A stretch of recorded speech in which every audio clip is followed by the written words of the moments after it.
Yes, people, better late than never. I apologise. No point in scheduling for the time and then be late. Nothing worse. You're at a bus stop. Come on, 7:30. Never mind 7:40. So I do apologise. Hi guys, Red Pill Phil here. A big hi to everyone who's been sat in the chat waiting for this to start. I do apologise. I hope you've been able to get a brew, get yourself sorted. One, we've been running through a little bit of technical hiccups, which I found out was all my fault, and I'm blaming my guest. So he's going to come back again, innit? And then secondly, we've just been having that much of a good little catch-up, greet chat that we kind of wanted to stay there. And as ever, we've had to move on. So who is it that I've got as a guest tonight? Well, hopefully two. Hopefully two guests, but currently I've got one. And this one is a man that you should have seen by now. He's been around on the internet for a good while, but particularly you'll know him more for coming out with this. To anybody here that has downloaded that app, we've heard the story that it's from a private company. It's much worse than that. Serco, that administer the infrastructure behind Track and Trace, are the largest private prison company in the UK. Every ankle tag on every prisoner in the UK is administered by Serco. Every private prison van that you see in the UK is Serco. Immigration centres, detention centres, they run every type of penal activity of controlling prisoners. Yes, how succinct. A lot of knowledge in there, a lot of truths, a lot of realising and a lot of waking up to be done by the general population. And that's the man that's getting on it. Who am I talking about? Double LMC in the house with Red Pill Phil. And hopefully Nicky the Pocket Rocket Lockett, if he can be bothered, like, you know what I mean? Red Pill Phil. Red Pill Phil. Red Pill Phil. Red Pill Phil. Red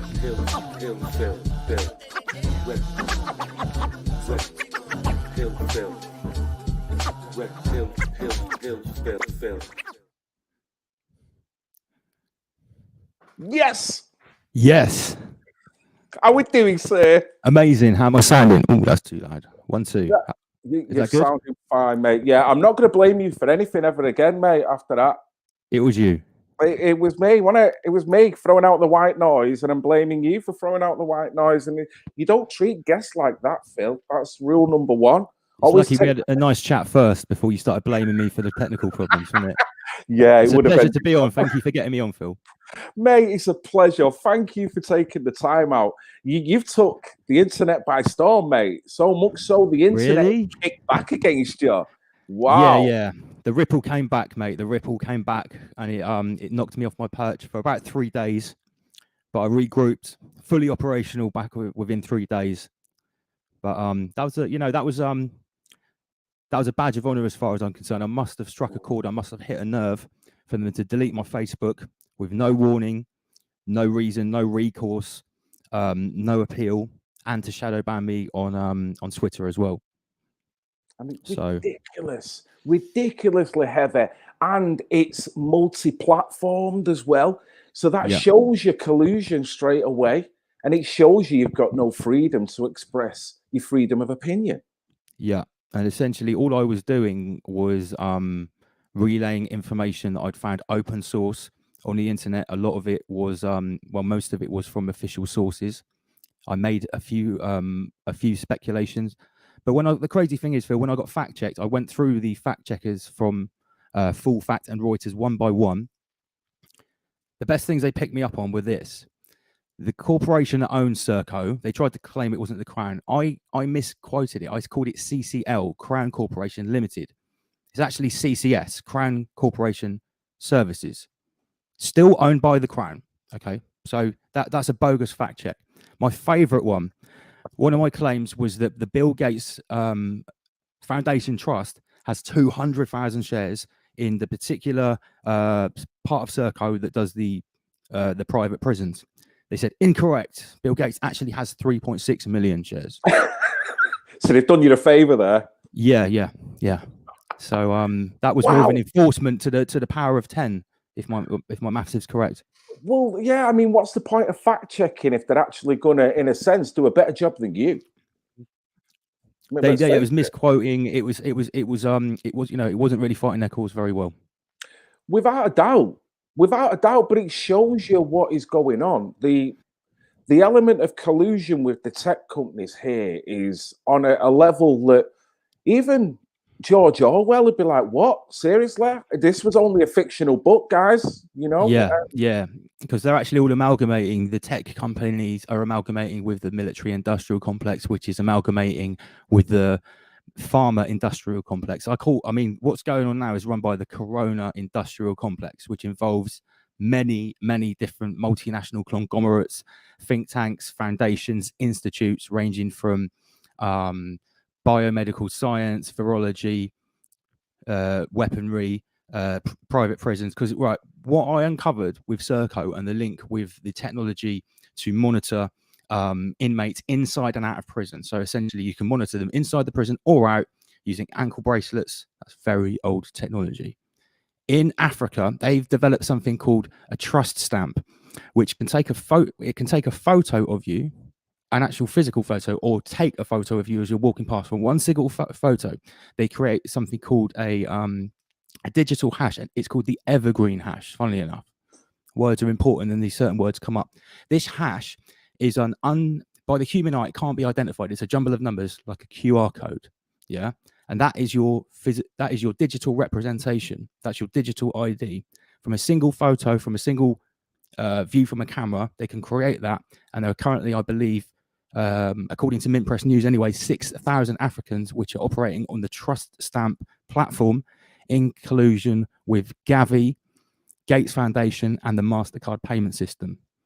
So this crazy, stupid conspiracy theory that people have been talking about for 20 or 30 years of people having a digital payment system inserted into their body is no longer a conspiracy theory. It is a provable, it is a demonstrable fact that is already happening to the guinea pigs in developing countries, like some in West Africa.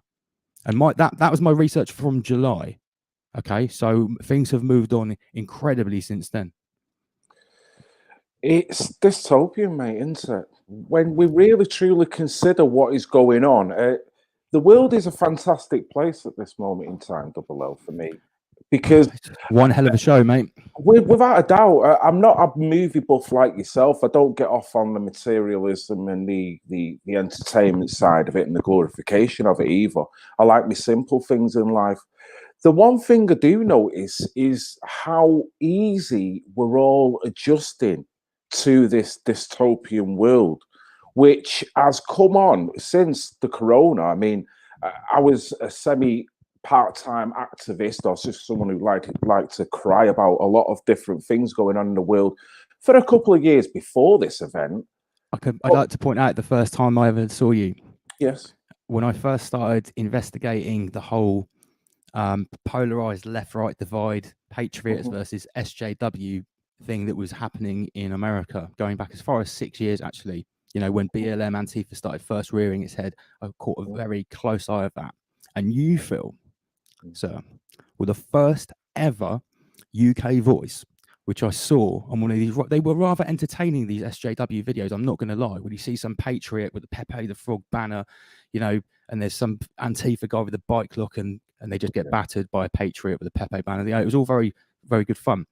But there's a video of this woman in the UK, and she was stood there with her empty platitudes about Donald Trump being a racist, you know, white supremacy, rah, rah, rah. And then I saw you. And you came up to her, and I can't remember exactly what you said, but it was so eloquent, it was so well put together, it was so authentic and genuine, and it put her in her place so much. She didn't know what to do, you know. Yeah. And it was like, and you know, like I told you yesterday, I'm so busy at the moment, I haven't been able to do my due diligence before I've been going on people's shows. I have a cursory look at their page, right?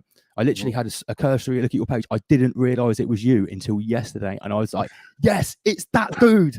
Do you know what I mean? Because I've been a fan of you from just that single thing I saw probably 3 or 4 years ago? Yeah, nearly 4 years ago now, mate. Yeah, you were the first UK voice which was standing up against the the progressive cultural Marxist woke tard left, or whatever this ideological monster has become. And it is an ideological monster, mate. Without a doubt. I mean, the way it's changing people's perceptions and literally permeating down to children. Children have got this philosophy now within the school system, within the university system. And like what we were saying, now it's funny how it's this dystopia that you see, it's normalized. Yeah. Now preaching socialism, we scaremonger. You know, we would be really frightened probably 20 years ago. They're very thought of communism touching these shores and hitting it aggressively. But now it's our kids. In my opinion, the hammer and sickle should be looked on with absolutely equal disdain as the swastika. Without a doubt. Absolutely equal disdain. I mean, sorry, Double L. Sorry. One thing I will say is what was very weird when the BLM and it was all statue purging. Why was the statues of Stalin not ripped down? I'm sure that he massacred ethnic minorities, and anyone that didn't want to be part of the communist utopia went to the Gulag, which were just as bad as any Nazi concentration camp or Allied concentration camp or Japanese concentration camp. You know, our understanding of even official history that you can read from official books is utterly skewed. The level of oppression that must have gone on in that time, mate, for him to have carried out what he'd done. Like you say, we're talking multi-ethnicities because that area is a large landmass. So it runs into... And it's very diverse, very ethnically diverse. Exactly. So by nature, he would have been oppressing and squashing a lot of people. Exactly like the Chinese Communist Party are doing now. And I'll tell you, when I went to the protest, and my first ever protest I've attended properly was the 24th in London. I had a bit of a negative view of protests before. I wasn't really into the whole ethos. And I'll tell you why. Here's the analogy I used. If a bunch of robbers break into your house and steal all your shit, what's the best thing to do? The last thing I'd do is go and stand outside of their house with a picket sign saying, please, can I have my stuff back? That is, in the words of Skepta, that is not me, yeah? I would either go and take my things back, or I think, forget that, I'll go and get some more things and make sure that these robbers can't take them anymore. I will not stand outside asking for them back, waving a sign. But I went to the protest and I actually got a different impression. I saw a stand of defiance, a celebration of freedom, and people actually setting an example for everybody else that are walking past. It's okay to not be scared and to carry on your life like everything is fine, because essentially, in my opinion, statistically, everything is actually fine. I have not found any statistical evidence yet to show, even if the official numbers are true, which they're not, that we're actually in any type of a pandemic that's anywhere past the scale of a bad flu season. We're roughly on par with the bad flu season of 2018, even if you understand the official stats, which are very dodgy because they've got the stupid rule of 28 days within a positive test. There is so much falsified information, it's like searching through a haystack of absolute bullshit to find one single needle of truth. But once you've found it, it'd be great to pull out 10 random names and do some kind of initial recheck, back engineering of the official autopsy or the very reason why they believe them 10 people have died from COVID. And we know that's one of the other great fears is that we know there's been a lot of deception with the way they've collated the figures. And here's a very important point, and it's not to do with figures, it's to do with words. Not many people know that the word COVID-19 is actually a conceptualized disease. It is not a virus. There's no virus that's ever perpetrated to be called COVID-19.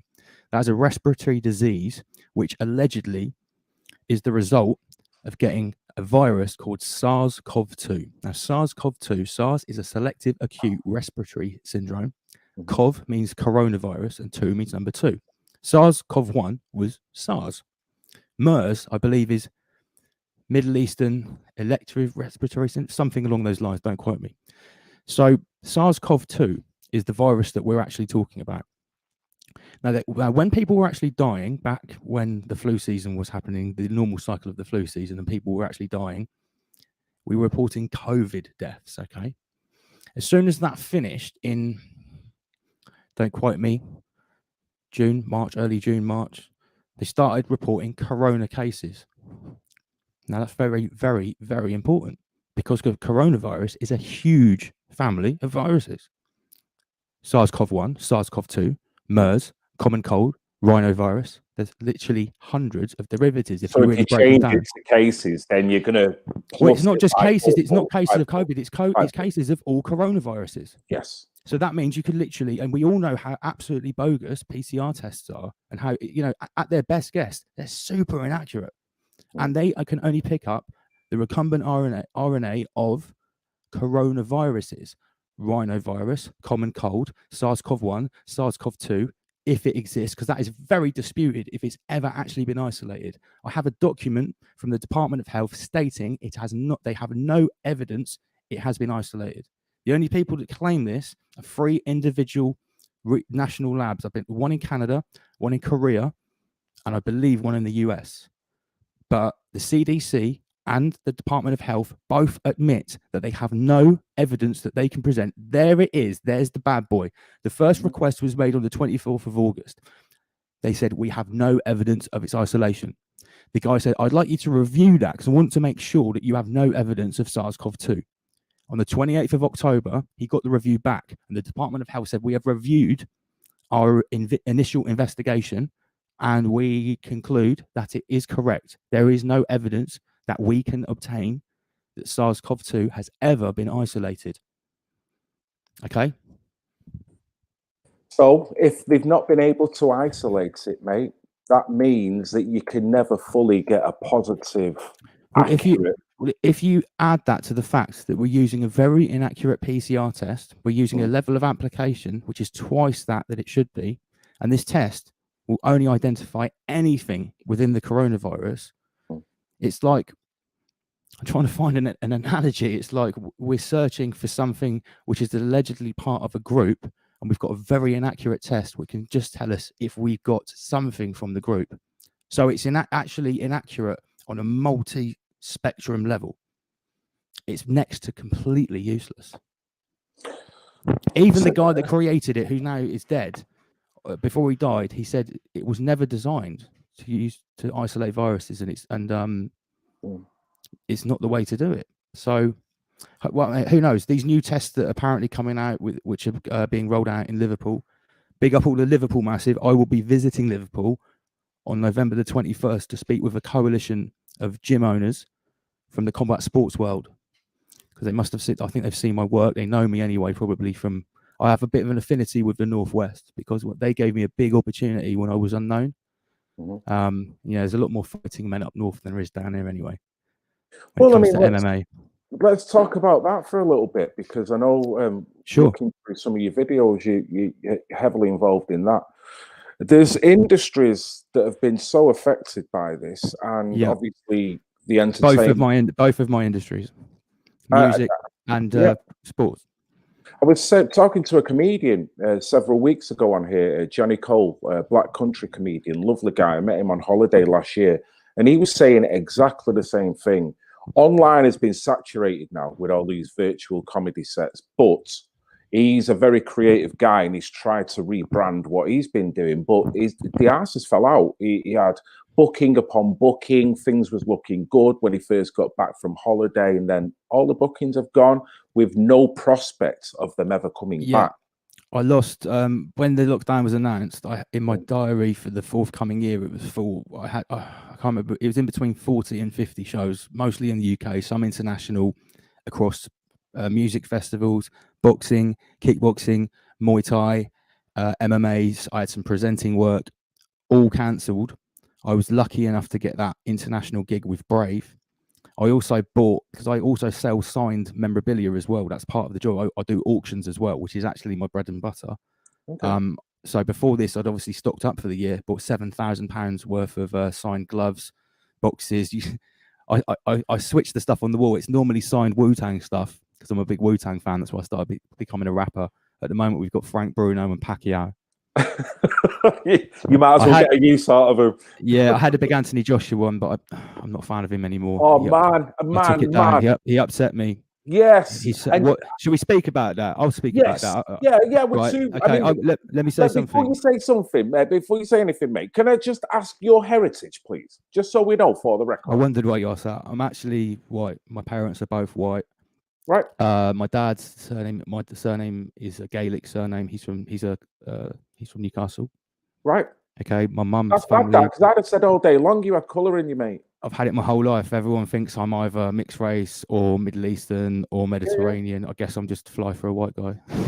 Well, you are, mate. Fair enough. Fair play to you. Let's get back whether it's a good thing or not, I Mm. speak my mind, whatever.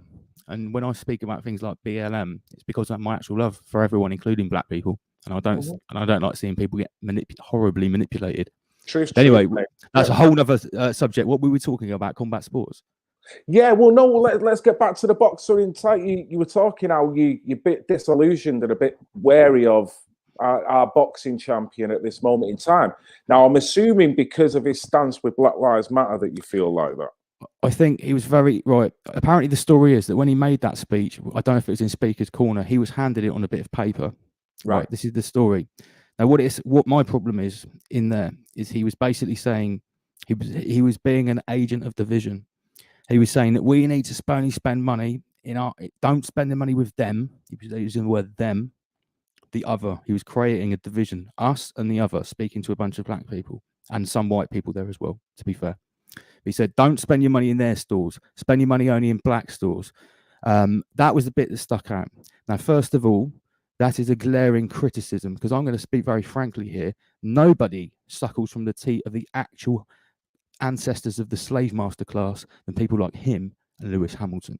They are sponsored by some of the biggest corporations that use slave labor right to this day, right now. Thousands of people working in slave labor for a company that sponsors Anthony Joshua, Lewis Hamilton. They are suckling the teat while they're telling everybody else to don't buy from them. Now, whether he just picked that up and he was carelessly reading it, that's still his fault. I don't give a shit. No, I think very irresponsible. If he means that, then he's a conscious agent of division and him, because at the end of the day, we are all in this together. Of course we are, brother. And the one thing that he's shown himself when the chips are down. At that point, you had a chance to choose a side or stay rational in between a lot of it, and he chose a side. What he should have said is, we should be spending our money in small, independent, family-run business, no matter what the ethnicity of the business owner, rather than spending money in corporations. That's what he should have said. That was a positive, empowering message. But he didn't mean that double L, so he wouldn't have said that. No, that's not what he meant. But he said the inversion of that. He said the inversion of that. And it's like, well, okay, well, imagine, well, let's play this out. If what he said is authentic, and all the black people and white people that were listening to him follow that, well, should all people on the other side follow that as well? And if they see a black business, definitely don't spend their money there. That's well constructive. How's that going to work out? Dude, it's double standards. I mean, should white people stop buying tickets to Anthony Joshua's fights? But this is doing a Lauryn Hill. He's doing a Lauryn Hill, mate. He's doing a Lauryn Hill. Is. And there's so many of them virtue signaling on this. And the irony is, mate, is that these guys, the very reason Black Lives Matter is a conception is because they're saying they're oppressed. So for them to say that only spend your money in black shops, if white people said only spend your money in white shops, they would be strung up for it. They would be oppressing black people per se, because they're keeping black people down. What could be more harmful for people than to constantly beat like a drum into them that they're oppressed, they're powerless, everybody looks down on them, they're inferior? The kind of people that want to tell you that all the time, they're your enemies, bro. Yeah. You know this. You've worked this out. You know what I mean? It's like, but sadly, I've been called every name under the sun. And it's quite laughable for me, because I'm from a predominantly white area, yeah? And when I was 13, 14 years old, and I told everyone that I'm going to be a rapper, and I was going around spitting bars and everything, back then it was not cool and it was not fashionable, and I was the only, and I got the piss taken out of me, so I've always been called the wigger. Yeah? That was always, yeah. So, I've always absolutely embraced black culture. I moved to East London. I lived in Canning Town, where I was the only West African French-speaking person within a 500, within a 2K radius, and I fucking loved it. So for someone to come to me and call me far right or racist, I just laugh it off. 10 years ago, if someone said that to me, I'd have got very upset about it, and I'd have taken them to task. Now, if someone says that, I think that's much more a reflection of the inadequacy of their ability to actually engage in discourse. It says a lot more about them than it does about me, because anyone can look at what I'm about. I'm very transparent, and if you can find any inkling of me being racist, it shows where they're at in their own consciousness level, mate. More than anything, it's like you say, it's self-illuminating. That's not a reflection on you. That's like beamed back at them on their very core being of what they're at. They're very low intellect on that subject. And we're talking about people that are intelligent that will do the same thing here. We're not talking about IQ per se. Someone called me a house Negro for my views about Black Lives Matter. I thought, actually, a colleague in the combat sports emceeing world who's about 10 years my senior. I think he's a child of the Windrush generation. I guess he would be, yeah. Anyway, first generation, second generation, what doesn't matter. And I was making my views about Black Lives Matter very, very forward. I made a whole video about it, explaining exactly why I'm making this video. I support anti-racism. I support protest against police brutality of all people. And he goes, I think you're a bit confused, bro. You're acting like a house Negro. You're an Uncle Tom. And I said, well, firstly, right, let me take you to task on that. That is a disgusting racist slur to try and suggest that a POC, which is I hate that term. That's disgusting. Anyway, another story. I said, to suggest that I'm a POC, if you think I am one, and my views, because they differ from you, that makes me an Uncle Tom or a house Negro. That is disgusting racism. And I'll say, apart from that, I'm actually Indo-European. I'm white. So I'm not of a house, and I'm not an uncle. Yeah. And you shouldn't be saying things like that. That's the words of bigots and racists, mate. That's absolutely disgusting. And what did he say to that? Did he own at that point what he'd actually done? He phoned me up and sort of very beating around the bush, apologised for 20, 30 minutes, saying, you're on a level. He goes, how do you have the balls to say what you say? I said, because it's the truth, in my opinion. And I speak what I believe is the truth, and that's all I do. Yeah. So, mate, and you do it so well. So thank you to that. Hopefully, mate. Hopefully. Mate, you're doing a fantastic job in this comment section here. They're all loving what you're saying here. And big up Andy Sheldrake. I saw him put Rise Above. Hang tight, everyone that watches Rise Above. Thank you so much for all the support. It's been absolutely unbelievable in the last few weeks. Through the roof, man. With love, mate. I think love and the resonance is going to bring people together. It sounds very corny, but we know it's true. But at this point, mate, I would love you to meet a very good person that I would consider a good friend, a fellow DJ, this man with a rap sensation, a Mancunian rap sensation, and he's got the passion of a lion. So I want you to meet this guy, mate. This is Nicky Rocket, the Pocket Locket, or Nicky the Pocket Rocket Locket. Let's get it right. Nicky. And mate, this is double LMC. I don't know whether he's froze there. How you doing, mate? Are you in? No, he's froze. He looks like he's hand soloed him. He's been hand solo in the kryptonite. We've kind of zapped Frozen him. Whatever it's called. Yeah, we've zapped him. I don't know what's going on there, Nicky. Do you want to bring yourself back in, mate? Maybe boot him out and re-invite him. Yeah, I'll try that. But yeah, so he can probably speak for himself here, but he grew up in a predominantly black area, Moss Side. I grew up in a predominantly white area, Miles Platin, which is North Manchester. Both heavily influenced growing up through the music scene. But he'll testify to what you've been saying about having that that racial element because of the color of your skin, and and I can testify to that. Me growing up in a predominantly white area, having to grow up with just being treated a certain way, having transcended all that.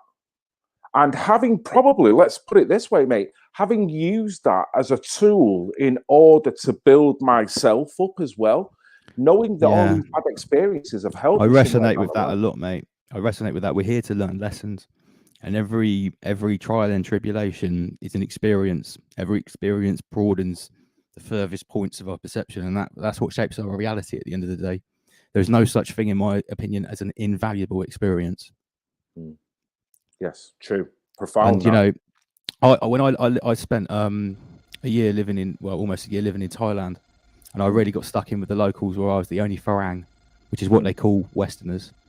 They're very open with their racial slurs in Thailand. There's no concept of racism whatsoever. They would walk up to you and say, "Oh, chocolate man." That's what they call black people, chocolate man.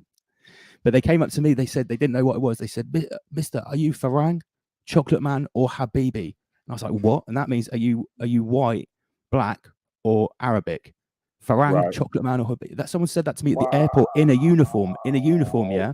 So they have no concept of racism whatsoever, and it was really strange for me, because I come from down south. I moved to London. I went very metropolitan, a university, 30, black, Asian, white, and then I went to Thailand, and that was a totally different experience again. But but that's going to shape and mold your perceptions, broaden your, I mean, like any breaks holiday. down barriers. It breaks down barriers. Well, sure. Yeah, I mean, you certainly know, as much as you come back home and you might get a little bit of, I mean, not that you, like you say, you're not of colour, but even if you was and you were getting any element of animosity, you still have a meter of what it's like and how casually racist it is in other countries as well. So I'd like to say in certain parts of Thailand, like I've actually been kicked out of a premises because of the colour of my skin. I have like a gold, I have a quite a sacred like Buddha thing here wrapped in Thai gold, and I went to go and get it repaired. And I speak Thai. I went, "What cap?" And I had a lot of money to spend. And they go, no. And they looked on the wall, signed, "No Farang, no English." And they pushed me out and locked the door. And I was like, "Alina, my binai, what's going on? No problem." And I was speaking Thai, and I was showing all the money. "No English, no Farang, dirty, bad man." Is that what you're saying? Yeah, no, they kicked me out of the shop. There was a physical sign on the wall saying "No English, no Farang," and I am no normal Farang. I speak Thai. I've lived it. I know Thai culture very well. I love Thai culture. I immerse myself in it.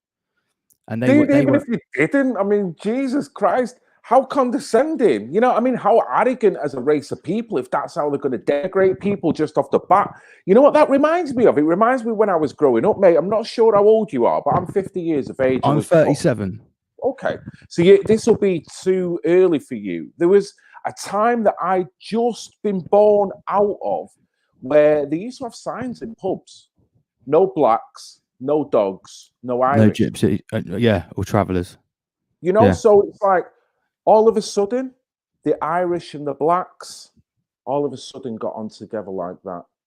Because they could see that this wasn't right. You could see overtly how you're getting treated. And we've gone past all that. We're not in that anymore. But it's very striking that you go to what is considered a modern day country, and that attitude is still there to the point where they'll brazenly. Imagine a world today where we're going to put a sign like that. As Thai people told me, there's a very clear hierarchy, and I heard this from different levels of their society, from people on the street, from professionals, that there's a very clear pecking order in Asia of people. And it goes something like this.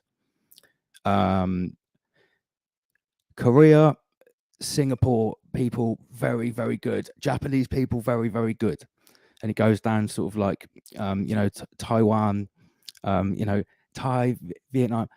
But they all think that Chinese people are absolute dirt, and they openly speak about it all the time in front of Chinese people, because I understand Thai. Yeah, so when you have a big crowd of they are super racist openly to Israelis over there. I've seen Israeli girls go into clothes shops, and they were fairly rude, to be fair, but the Thai women kicked them out. "Israel bad, we hate Israel, out, no war. We call big man," kicking them out of the shop. Wow. So like that was a real I made an effort to never act like a Farang, never act like a tourist, instantly learn Thai. So I sort of rose above that kind of treatment, because, to be fair, that a lot of people go to Southeast Asia and treat it like Sodom and Gomorrah, unfortunately. Yeah, and I guess, like you get some elements of what we do to Ayia Napa and other resorts in the sun over here. It gives England a bad name to a large degree. But at this point, mate, I've got to bring Nicky in because... Oh, sorry, I talk forever. How rude. Go on. Mate, no, it's been great engaging, and we're going to carry on, but I'm going to let Nicky have a little chat. Mate, I've just took him out. Right, let me take you off mute, sir. How you doing, Nicky? Yeah, all right. Yeah. Mate, yeah, sorry about that. Double L, Nicky Lockett, double L. Hello, brother. Oh, he's froze again. I think he might have a connection problem, you know, because you and me are fluid. Yeah, yeah. We're resonating, Double L. You know what I mean? There's no resonation coming from down there just yet. Our tuning forks are now resting at exactly the same pitch. You know that happens if you put two tuning forks next to each other; they start to resonate on the same vibration. Yeah, Dude, right? This is weird, right? I tell you what. Here's an idea. Why don't you kick me out? I'll go and refill my drink. You invite Nicky in, see if that goes all right, and then you can invite me back in. That's fine. That's fine, mate. That's fine. Right, Nicky, how you doing, mate? Are we back on? Yeah, man. Yeah, I'm all right, brother. Yeah, I'm just like nitness, you know, when you sort of like zone out as the nitness sort of quietly spoke to the back of your head. And that's what I was getting from you guys, proper ASMR shit. I was like dribbling. Like, oh, this is lovely. It's like a one. Like, lovely, yeah. So yeah. Oh, mate, I've never heard it described like that. Where you're coming from. Oh, mate, as you can see, he's an engaging guy, mate. Very intriguing. And we've not even touched into it. And the reason why I wanted to bring you in, mate, because I know on a creative level, we've all got so many similarities here in this chat now. And I know whether we've got a similar age group, and I know we're slightly older than Double L, but we'll connect on so many different ways. And in terms of the activism, as opposed to coming from a creative position as well, I think that is something that we can probably touch on as well today. But you've got a bit of a mad sound going on in the background, mate. Now, I've got to be careful here.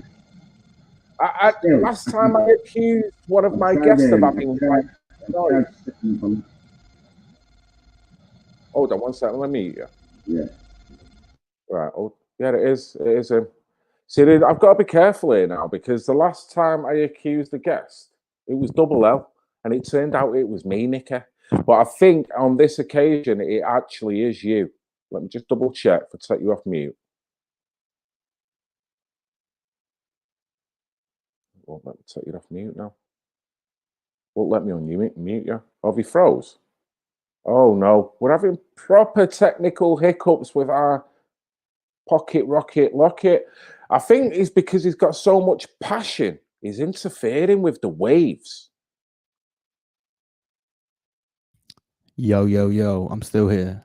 You're still here, mate. You're back in. You're back in. I think someone's trying to interfere with our vibrational output at the moment, mate. Mate, they don't want them three forks tuning together, sir. That's what it is. And you know, going back to what you were saying before about resonance, there was one thing that I thought I'm going to bring up with it, and I always tend to forget little points.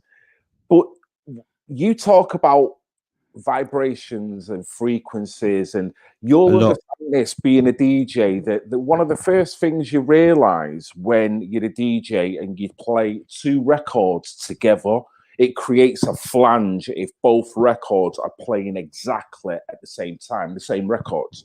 Now, what I learned double drop is what we call it in drum and bass. Well, mate, it doesn't sound perfect brilliant. Double drop. It just goes in and out, and it's a beautiful way of really just changing the dynamics of a sound. And you can do it free of charge just with 2 copies of a record as well, so you don't need any fancy bits of equipment. But what I found out recently, and maybe I should have learned this earlier, if you could have a device, Double L, that could mimic the frequency range of your vocal, and if I could then reverse that, I could make your voice disappear. That technology already exists. I've looked into it. There's a device. It can basically create a spot of no sound by using a resonant frequency. So basically, oh God, it was a couple of years ago I saw this. The device, what you're talking about, the device already exists. Right. I've seen it. I think it was a DARPA piece of kit, and it was basically to they developed it by using a piece of technology that sent super directional sound. So it used sound as a weapon, so it could actually be fired like a rifle to only hit you 1,000 meters away, just to hit your chest, heat up your heart. But no one around you got hot, and it was a pure it was a heat weapon, but it was actually using vibration. And as we know, anyone that studies the way the universe works, there is no difference between light, heat, and sound. They're all vibrations. They're all just vibrations. Everything resonates off a vibration. Everything, even solid matter, it's got its breaking point. If I can remember this, the device looks like a cube, and you can basically put it next to you, and it puts out a resonant frequency, which like creates a pocket of no sound. So you could be stood in the middle of a festival, and this were basically around total silence. So that already existed. That was years ago. I saw that. God, I wish I had a better memory. Man, I could have done with that. I'd have gone to every Biden campaign and just turned that knob up. You know what I mean? But it's an interesting. You don't need to. It was all Trump fans going with horns and stuff. Exactly. I mean, they've used the sound weapons as well with protest, haven't they? In America, they've had them sat on the back of the vehicles, and they'll to disperse. I reference it in my tune in martial law. High energy frequency. Oh God, I wish I could remember my bar sometimes. It was a high. It's called a 50k energy ray. Yeah, it's a 50,000 watt energy ray, and if it hits you, it feels like your internal organs are actually starting to heat up. It essentially slowly microwaves you a little bit, enough to feel like you're burning from the inside, and you drop to the floor, start puking and crapping your pants and stuff. Double L. In a world where we're trying to get people to rise to a higher vibration and a higher conscious level, what good is that? Now, not only what good is the weapon, but what good is the person to this society to think about making a weapon like that, to apply it against another human being? The funny thing is, those weapons are called non-lethal weapons. That's the branch that they come under, non-lethal weapons. They've got quite a few of them. Oh God, I wish I could remember another. There's one that basically shoots foam all over you and covers you and encapsulates you in a case of hard foam, a quick drying, like sort of like a insulation foam, but it fires out of a big gun. So you can literally go up to someone, spray them like out of Ghostbusters, and it sort of crystallizes in the shell. The shell hardens, shell falls over, and you've got 2 minutes to crack them out before they suffocate. So like some of the non-lethal weapons is like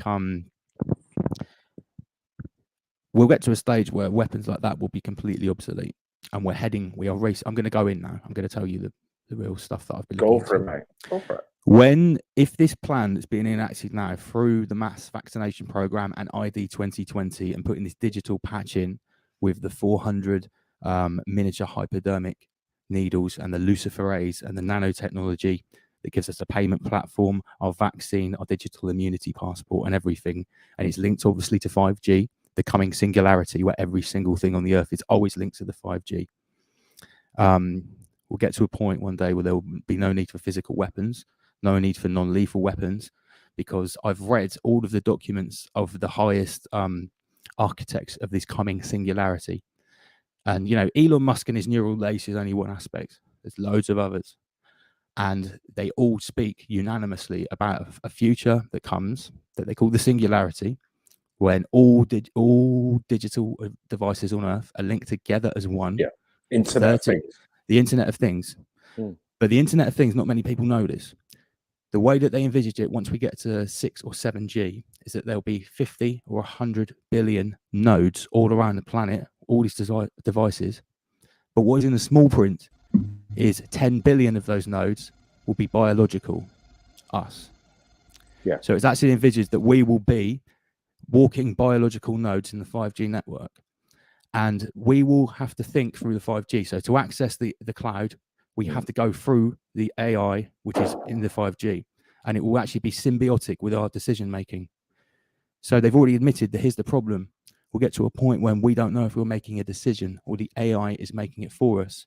So this is pure 1984 on steroids. Yeah. We get to a point where it might be actually impossible to have a dissenting original thought, because it would be instantly intercepted at the subconscious level before the conscious mind had actually registered it by the symbiotic AI. This is what they're talking about. It makes total sense, because that's how they... No dissent, no rebellion, absolutely impossible. No need for God, no need for drugs, nothing. It's like Total Recall, isn't it? Input memories, input good memories. Yeah, there's a film called Equilibrium, I think, that has this, where there's no culture allowed in the future, and they actually take a pill, and it stops them from having emotions, any thoughts. They're just like literally just autonomous NPC robots. The one thing that we can say for sure is all the curtailments and the projection of the next 20, 30 years, it all revolves around lack of individualism, lack of liberty, Lack of freedom. lack of freedom and what we derive as living. Lack of humanity, mate. Literally a lack of humanity. We're going to be turned into units of a machine. There is no truer metaphor on earth than the first Matrix movie of what they literally plan to do to us. We won't be in little sacks. We'll be. Someone sent me earlier on a clip from Judge Dredd, the latest film, and the mega cities, where Earth is a squalid wasteland, and everyone just has a little box in their communal government-owned mega city, which is a ghetto, basically. I said, yeah, that's a pretty poignant view. Well, when you see the middle class going now, when you can see the promotion of communism and socialism, when you can see private property being a no-no, when you can see everything, UBI, it's all happening. It's literally incremental there now. I mean, I was just about to put Nicky in. Honestly, he's got real. I think he's got connection problems. That's a shame. Yeah, when I first started talking, I knew for sure 100% in the summer of 2019 that in 2020 we would start to have some form of global financial reset. I've got loads of people to contact me. And my team now is building by the day. It's crazy, the people that are coming out to fit into this network of my team that I'm forming. But I've had a guy called Guy Wood, who looks at the markets and always advises me on metals and cryptocurrencies and general trends. And in August last year, I know what the economy is. I know it's completely finished, artificially inflated for many years. I know it has to fail by its own definition, fiat monetary lending. It's a complete farce. But he said, right, it's at the state now where the balloon is so near to pop, the tiniest global event will switch it over the precipice of which it can never return, and it will spiral downwards with unlimited QE, quantitative easing, printing money out of nothing. They've already admitted there's no gold, there's no 1 out of 10. Now they're just printing out of nothing. So I knew all this in August. I started talking about it, and people, oh yeah, Lance, who do you think you are with your stupid predictions? And nobody is laughing anymore. The Great Reset's on the front of Time magazine with a picture of the world. I said this in another interview. It's like it's there. They've made promotional videos for it. Every country is talking about UBI. Yeah. Why do you think? And this is the crazy thing. People say, why would they want to shut the economy down? It's the easiest question ever to answer. On the surface level, it's a wealth grab. And then you just need to look on the front of Time magazine. The Great Reset envisaged the 4th Industrial Revolution. So in 10 or 20 years, 95% of the people are out of the job anyway. All they're doing is trying to speed it up, do it now, so deliberately crash the economy systematically. It would like the tide of an ocean. The lockdowns are put forward and back. This is how I was managed to make this prediction, which everyone keeps going on about. How I predicted the full national lockdown of the UK would be announced on the 31st of October. I predicted this, I think, on the 2nd of October. And I said it in all of the interviews because I knew it was going to happen. Do you want to know how I knew? Go for it. It's a very rare lunar event this month.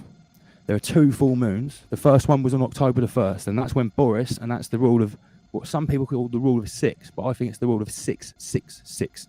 6 people, 6 feet apart, 2 meters, for 6 months. So on the first full moon, he made that announcement. These people understand the significance of the energetic power of these days in the lunar and the astrological calendar. Well, lo and behold, this month is very unique. On the 31st, Halloween, All Hallows Eve, a very significant day for dark occultists. That's their Christmas day, All Hallows Eve. Okay, whether people want to believe it or not is irrelevant. The most powerful people on planet Earth believe that is a very powerful day. It's nothing to do with pumpkins. Oh, we got him. What's that, so yeah, it's like that. It's that geometry, isn't it? That sort of when God made the world, He made it with letters and numbers. That's letters and mathematics. That's how He constructed the world. So in certain parts of sort of Jewish culture and way back when numbers and the sort of the representation of each symbol of the alphabet and how you add them up and stuff like that. It's called geometry, and it's really deep, and it's like, it's weird. It's like one of the main ones recently was like Kobe when he died, the number 44, and how it's sort of, you know, tracked and stuff like that. So, you know, so numbers to the elites, whether we believe it or not, this is the code they use to speak to each other. Absolutely. Professor Griff talking about this 20, 30 years ago. Professor Griff, he was talking about the codes that the elites use. David Icke was talking about it. Yeah. You know what I mean? And that's how we talk to each other. Some people think it's really weird, you know, it's down to what colour jacket a couple of people wear in the news. But, you know, but on a bigger scale, this is how that Luciferian, you know, crew run, man. They run with numbers, they run with symbolisms. It's ingrained in all of us, you know what I mean? From the way they you know, shape buildings. It's ingrained into the universe. So the reason the 31st is significant is not just because it's Halloween, it's also a second full moon. Now, it's a harvest moon because of the time of the year. It's also a hunter's moon, which is quite rare, but it's a blue moon. You know, they're saying once in a blue moon. Well, a normal blue moon's every 3 years. I read that this event, the last time it happened in 1955, my missus has looked into it, and she reckons the last time it was a blue hunter's harvest moon with 2 full moons was like thousands of years ago. So I learnt this on the 2nd, and a lot of my work is intuition, right? I've done a lot of research, but now, and I'll say this candidly, right, 90% of my work is reverse engineering. I look at a topic and I use my intuition, and I always trust my gut. I knew that on October the 31st, and everyone was asking me, when was it? I said, October the 31st, it will be announced. Now, how do you know that?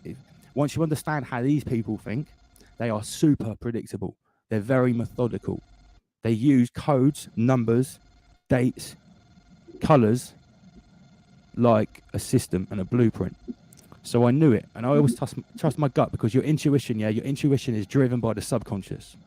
The subconscious sees everything. Your conscious mind edits, it's very selective, it forgets, it has preconceptions, it has misbeliefs. The subconscious mind sees everything. And when that little voice, your intuition, that's where it comes from. So I always trust that. Double L, you bring me on to a point that will take us off this slightly, but you've set the stage up well. We were talking about consciousness. We were talking about how people, it's not really clever now to start going around calling everyone sheep and whatnot, because we need people to wake up. What do you think it is that's preventing them actually realizing what is going on now? What kind exactly what it is? It is decades, well, it's centuries of understanding, decades of practice, and billions of pounds invested through things like the Tavistock Institute in slow drip trauma-based mind control. Now, it's so obvious to us what's going on. I honestly think there is not a single person on planet Earth that could spend 1 hour with me with a good internet connection, and I could show them that would not understand what's going on. The reason that people can't see it is because a certain group of people have invested billions of pounds and decades, or maybe centuries of research into a complete and utter fundamental understanding of how our brain works, how reality works, and the relationship between those two things. They understand that we have a much more symbiotic, creational relationship with reality than we think. We are not passive observers. We're actually much more protagonists than we think. And that's been hidden. The problem that we've got is that they're going about their duties with the realization of that, with the full purpose of closing down man's true potential, isn't it? Absolutely. It's shutting us down in every way. They're trying to limit our human interactions. They're actually stopping us from expressing our emotions by making us wear a mask. I really fear for deaf people's mental health, because imagine if you're deaf and you rely on lip reading and people's face to judge emotions, and now that's a really silent world. That's heartbreaking. You know how you say the windows are a soul a window to the soul. And I've yet to see anyone with a mask on with what I regard as happy eyes. Does that make any sense? Totally. It looks like their eyes are dead too. And because I make a point in the supermarket when I walk in, and everyone's looking at me because I'm not wearing a mask. I look into their eyes really deeply and smile, and I try to connect with everyone that's sort of looking at me like that. And it's like I'm looking straight through them. There's nothing there. Sad, innit? V for Vendetta said, if you wear the mask long enough, you forget who you are behind it. This is a ritual, humiliation, and obedience ceremony. So it's I study MK Ultra. Yeah. I study ritual abuse techniques. I study some really dark things, man. And I can recognise what they're doing. They're doing it very slowly through repetition. They're not locking you in a room and getting a stun gun and breaking you down. They're doing it very slowly. It's been incremental, mate. But at this point, I've been speaking a lot. Nicky, I know you've got a bad signal, mate, but we can still just about get you. Is there anything you want to say at this point? And now I want to go to some clips because I want to show you some clips. Yeah, I mean, the mask thing, I get the ritual humiliation. That's how it rolls. You see it all the time. But the mask thing, the practical side of it is also they're big on practicality. You know, you do the practical, respond to sort of stuff like that. But the practical side to wearing a mask is you're fucking poisoning yourself. You know, you're breathing in carbon dioxide. People feel ill wearing a mask because they're fucking dying of hypoxia. And that is affecting how people think.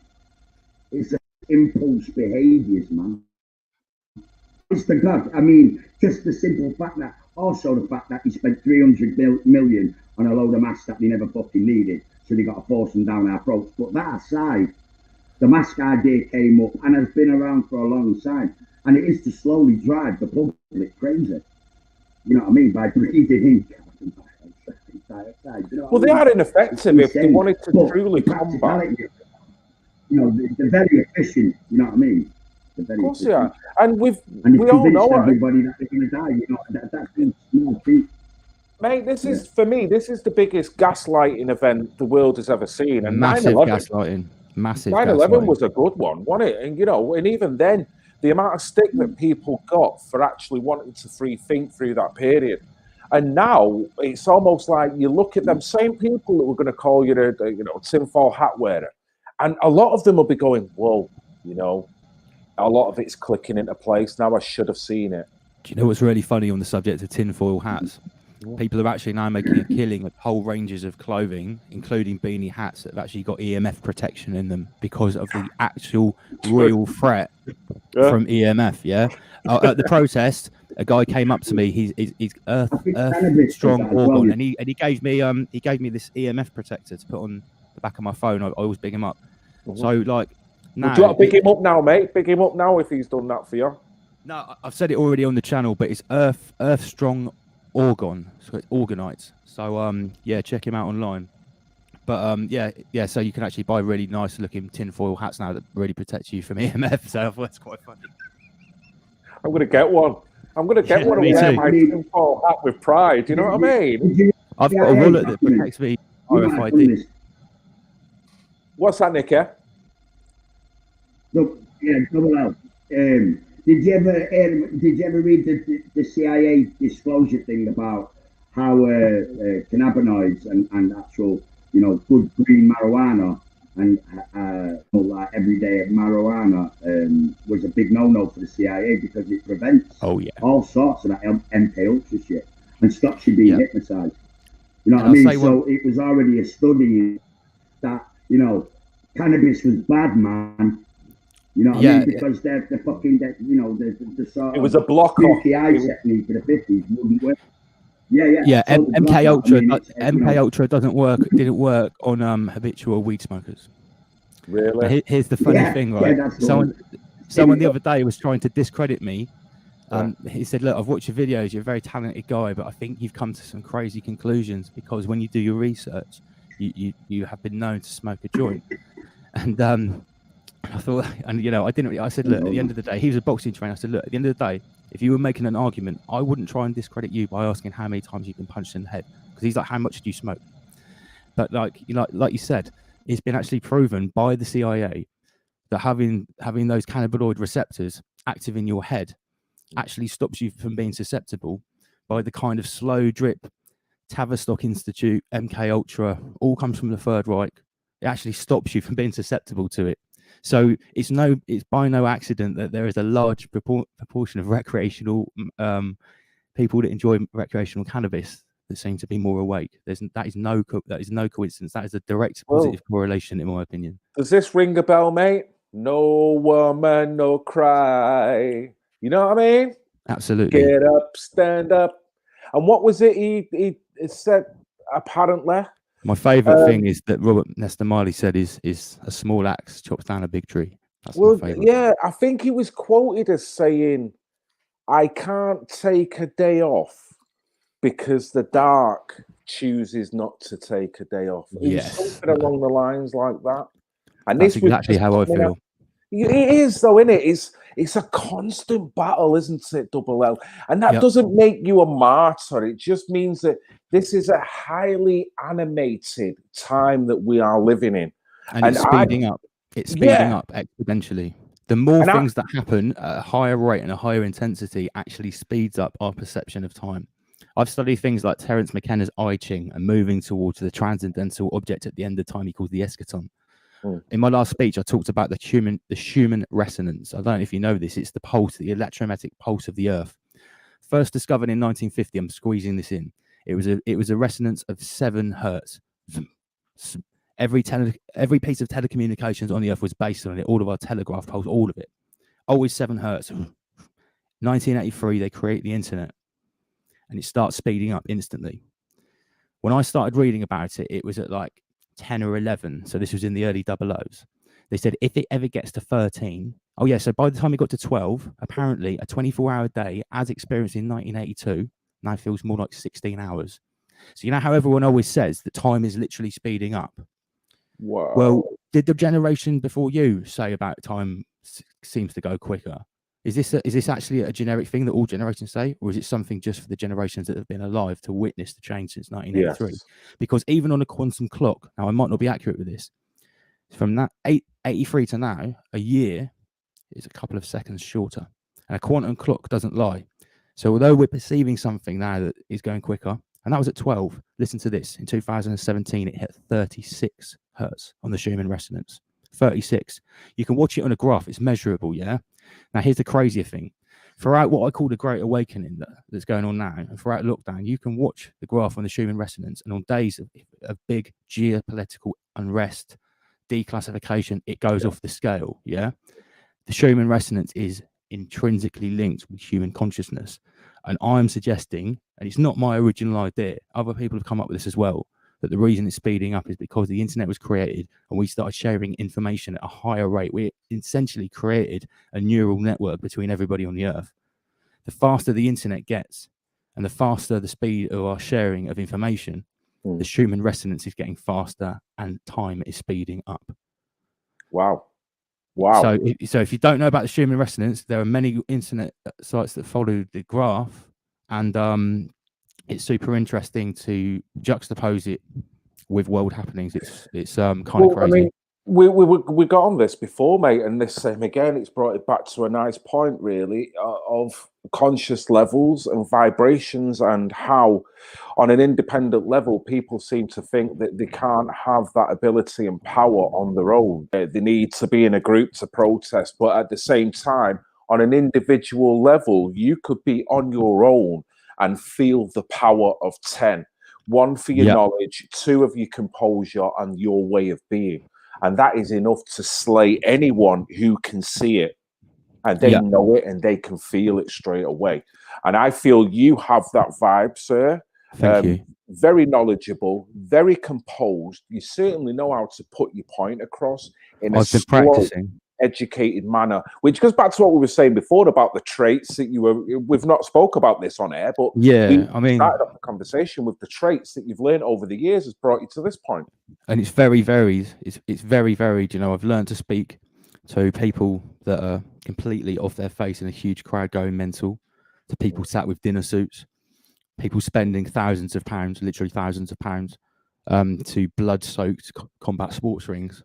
I've done the lot, so I've really learned about communication. Words have always been my thing.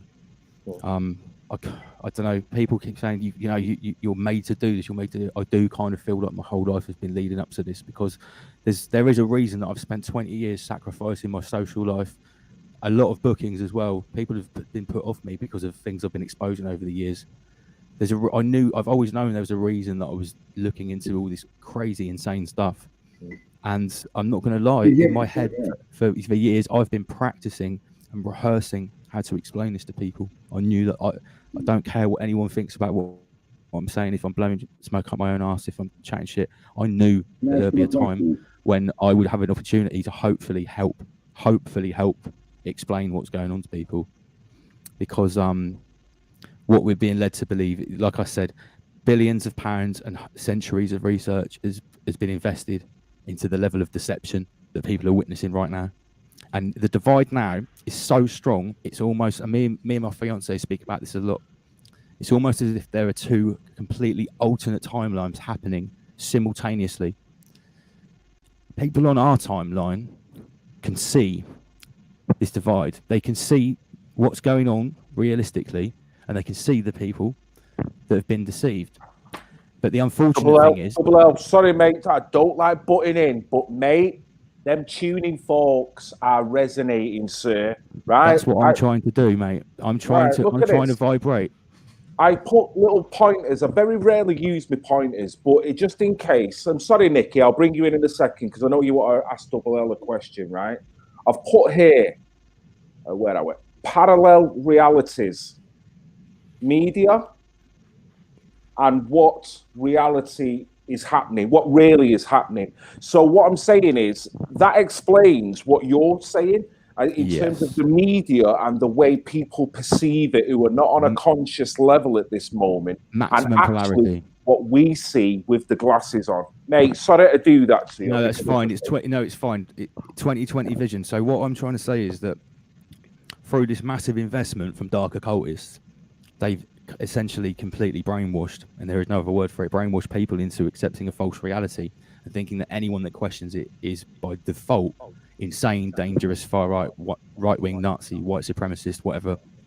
However, I believe that we are living in a vibrational realm, and these two parallel universes, the Kali Yuga and the Vedic texts talk about the time of maximum polarity, when the two sides of the binary, the dualistic universe, are pushed to the maximum before they come back together.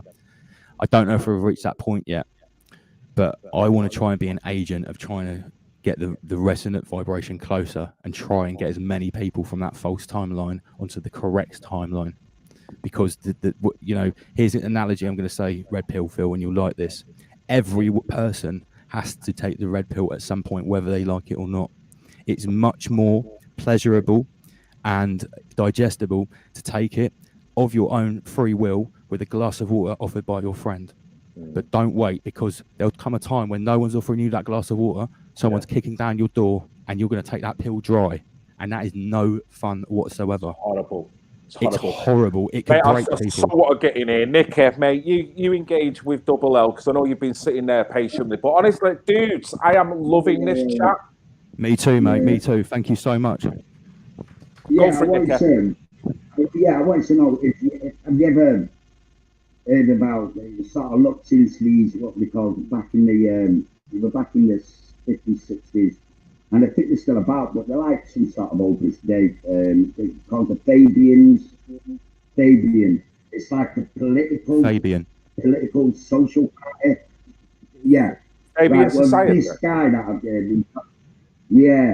right. Well, they were big. They are like. There's a guy called Jason Horsley. Anyway, he wrote a book called The Vice of Kings. And this guy, he came from, his grandfather was a sort of a big time dude. He owned a chain of sort of deliveries things. He was a rich guy, his granddad, and he was the guy who came up with the peace band, the bomb sign, that upside down circle with the thing in it. He actually came up with that. And Jason Horsley, he was raised in a family like that, sort of upper class, and then got into, he basically got into Crowley and became one of them guys, and started following a couple of these Canadian sort of offshoots of Crowley, wrote a couple of books.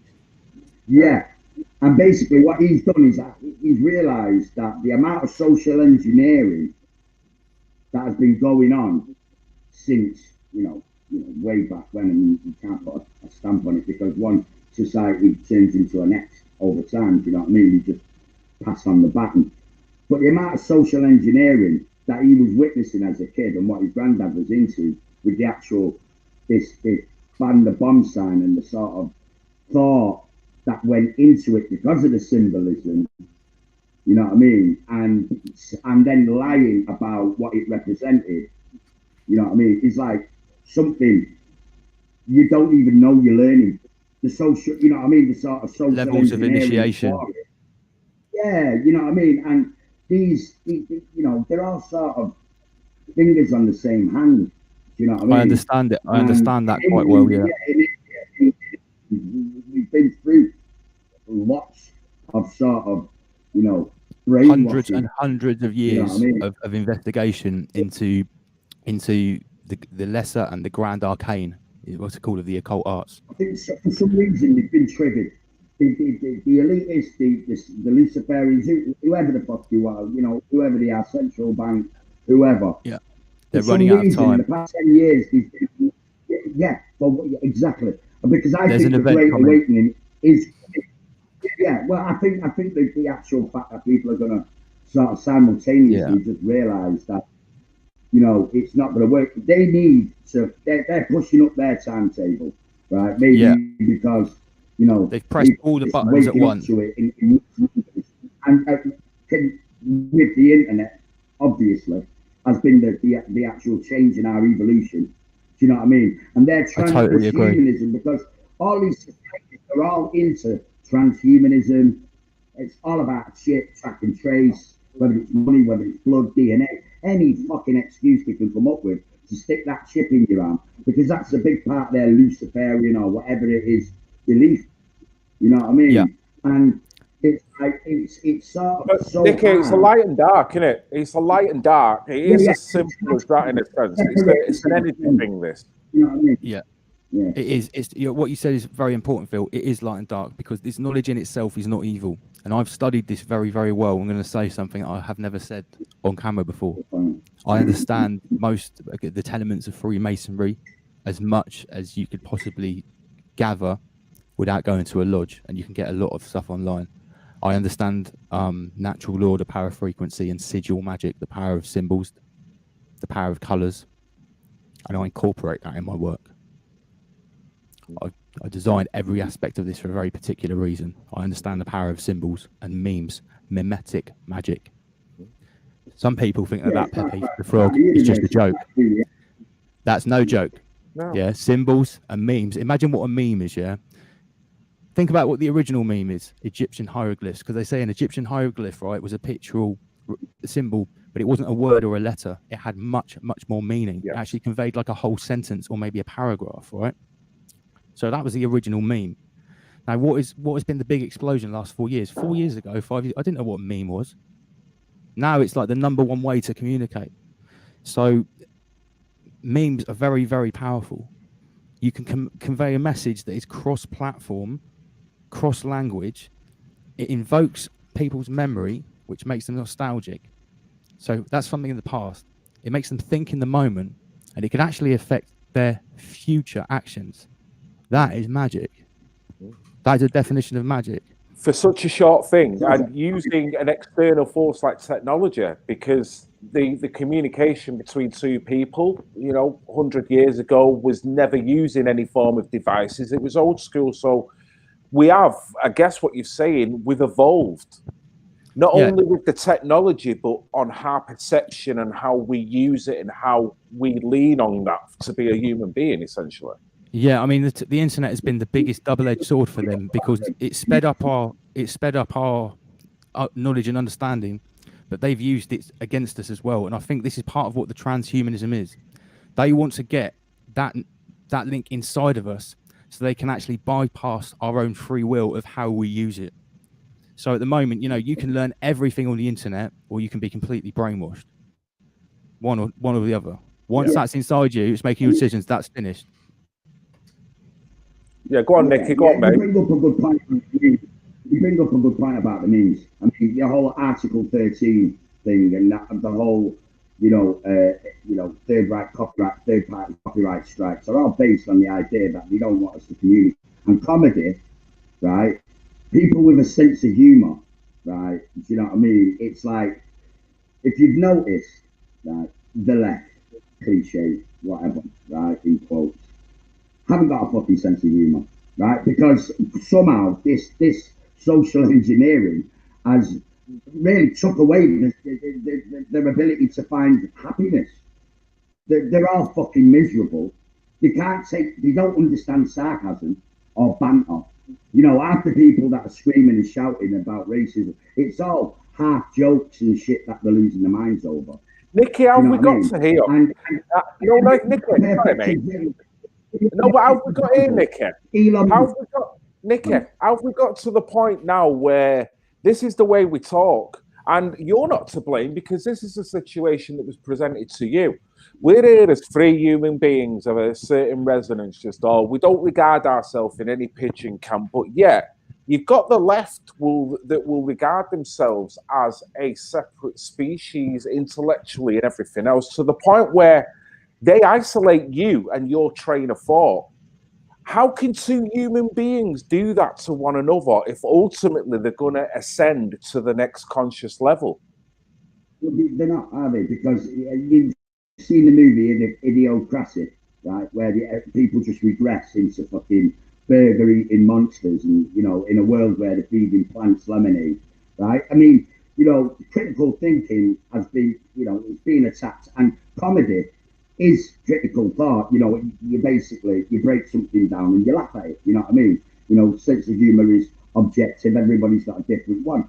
But if you want a perfect example of sort of absolute hubris and the willing to piss in your face, right, is Elon Musk when he sent that car to space.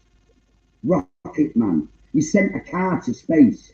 I've seen the footage.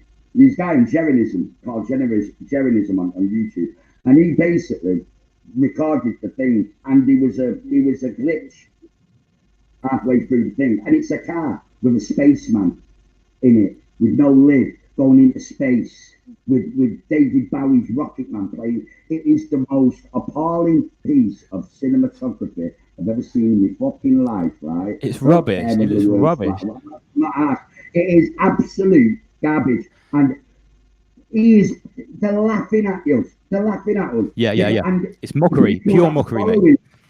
Don't even question it. Don't even question it. They have to be told. They're being told this is the future. So they go, oh, thank you. Instead of actually going, well, nobody really knows the future. But Elon Musk sent a fucking car with a blow-up doll to space, and everybody give him another fucking pat on the back. The tires didn't even pop or nothing. No. Right, have you ever seen it? Right. It gets better. Oh, just get the fuck out of here. Insane. I'm glad you brought that up. Still floating about. On the latest launch of a rocket, I think it's one of his satellites he showed, and it's a close-up of like the I guess like the chassis, the body of the rocket going through space with the fire coming out. And you can quite clearly see it, and I watched it on the official feed. I double checked it. This is the official feed from SpaceX.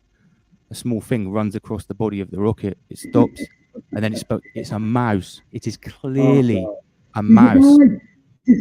Right? I've showed it to loads of people. They're like, that's fake. That's fake. That does look like a mouse. No, it's not. It's not fake. That is the genuine thing.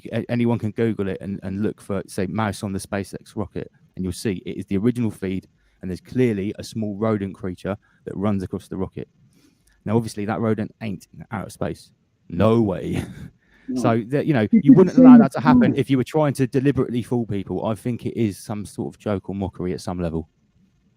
It is total mockery. It is part of the ritual humiliation. There was a guy looking on Mars. He had a fucking Mars thing. He found mushrooms, right, on Mars. It was about 8 years ago. He took pictures of fungus on Mars. It should have been big news. Oh no, man! He had to try and take fucking NASA to court to get the pictures because they said no.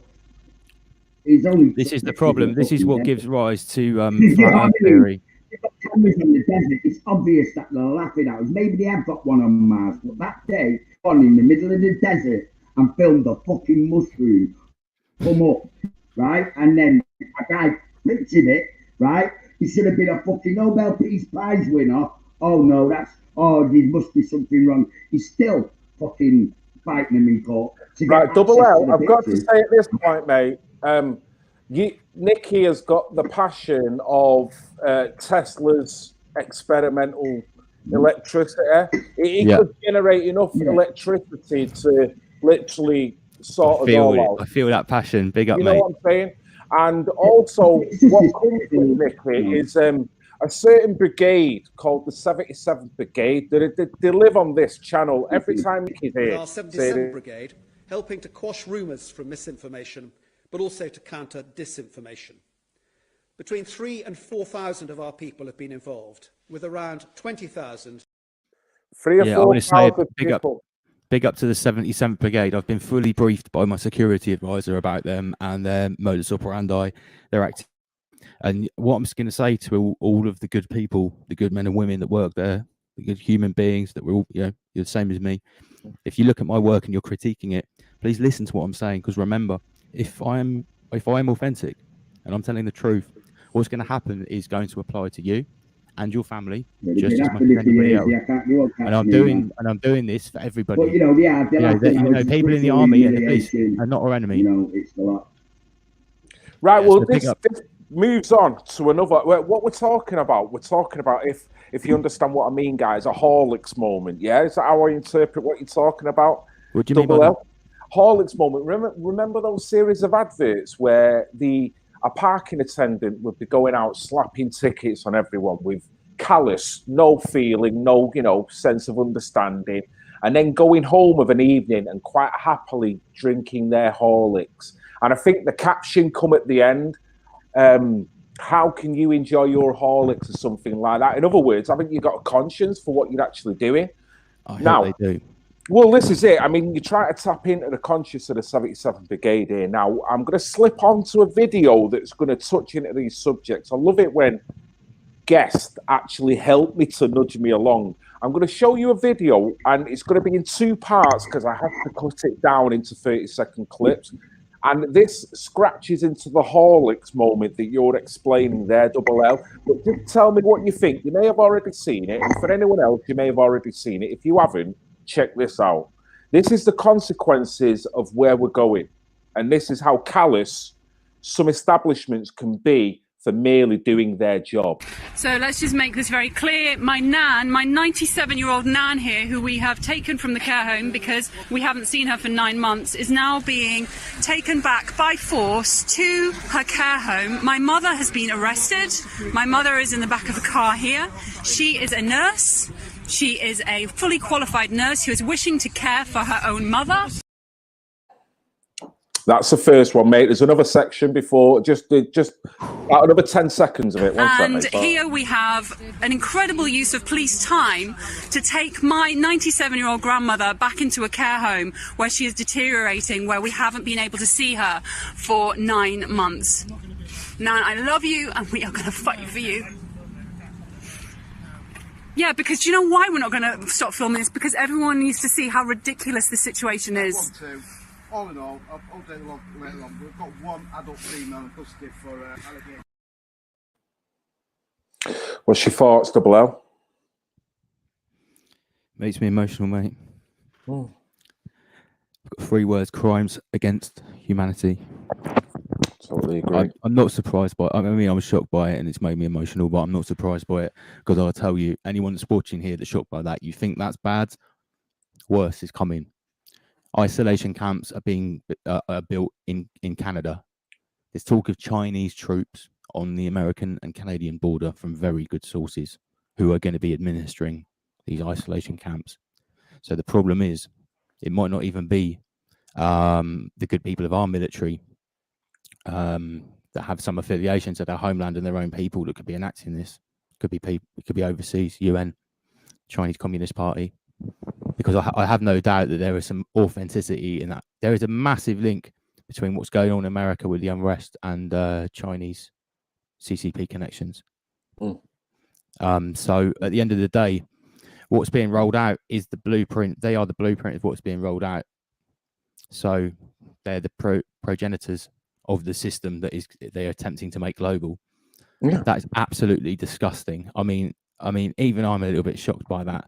What risk is taking home a 90-year-old woman to the family home to stay within the rule of 666 bubble, which is another thing in itself? What risk is that? Did you see the look on the grandma's face when she was She was like in another world while all this was going on around her. And as it looked like the granddaughter had bent down, and do you see the look on the grandma's face as she looked to the camera? Absolutely breaks my heart, mate. You can't comprehend. I honestly don't know if I'll be able to keep my composure in that situation. The problem is, right, you can't fight a force that's got the ultimate monopoly on violence, and that's why my movement is called Rise Above. It's not Rise Up. True. Because when you rise up, you've got to break through the ceiling, and you've got to use resistance to get through what essentially is physically an unstoppable force. Well, let's look at it this way, Double L.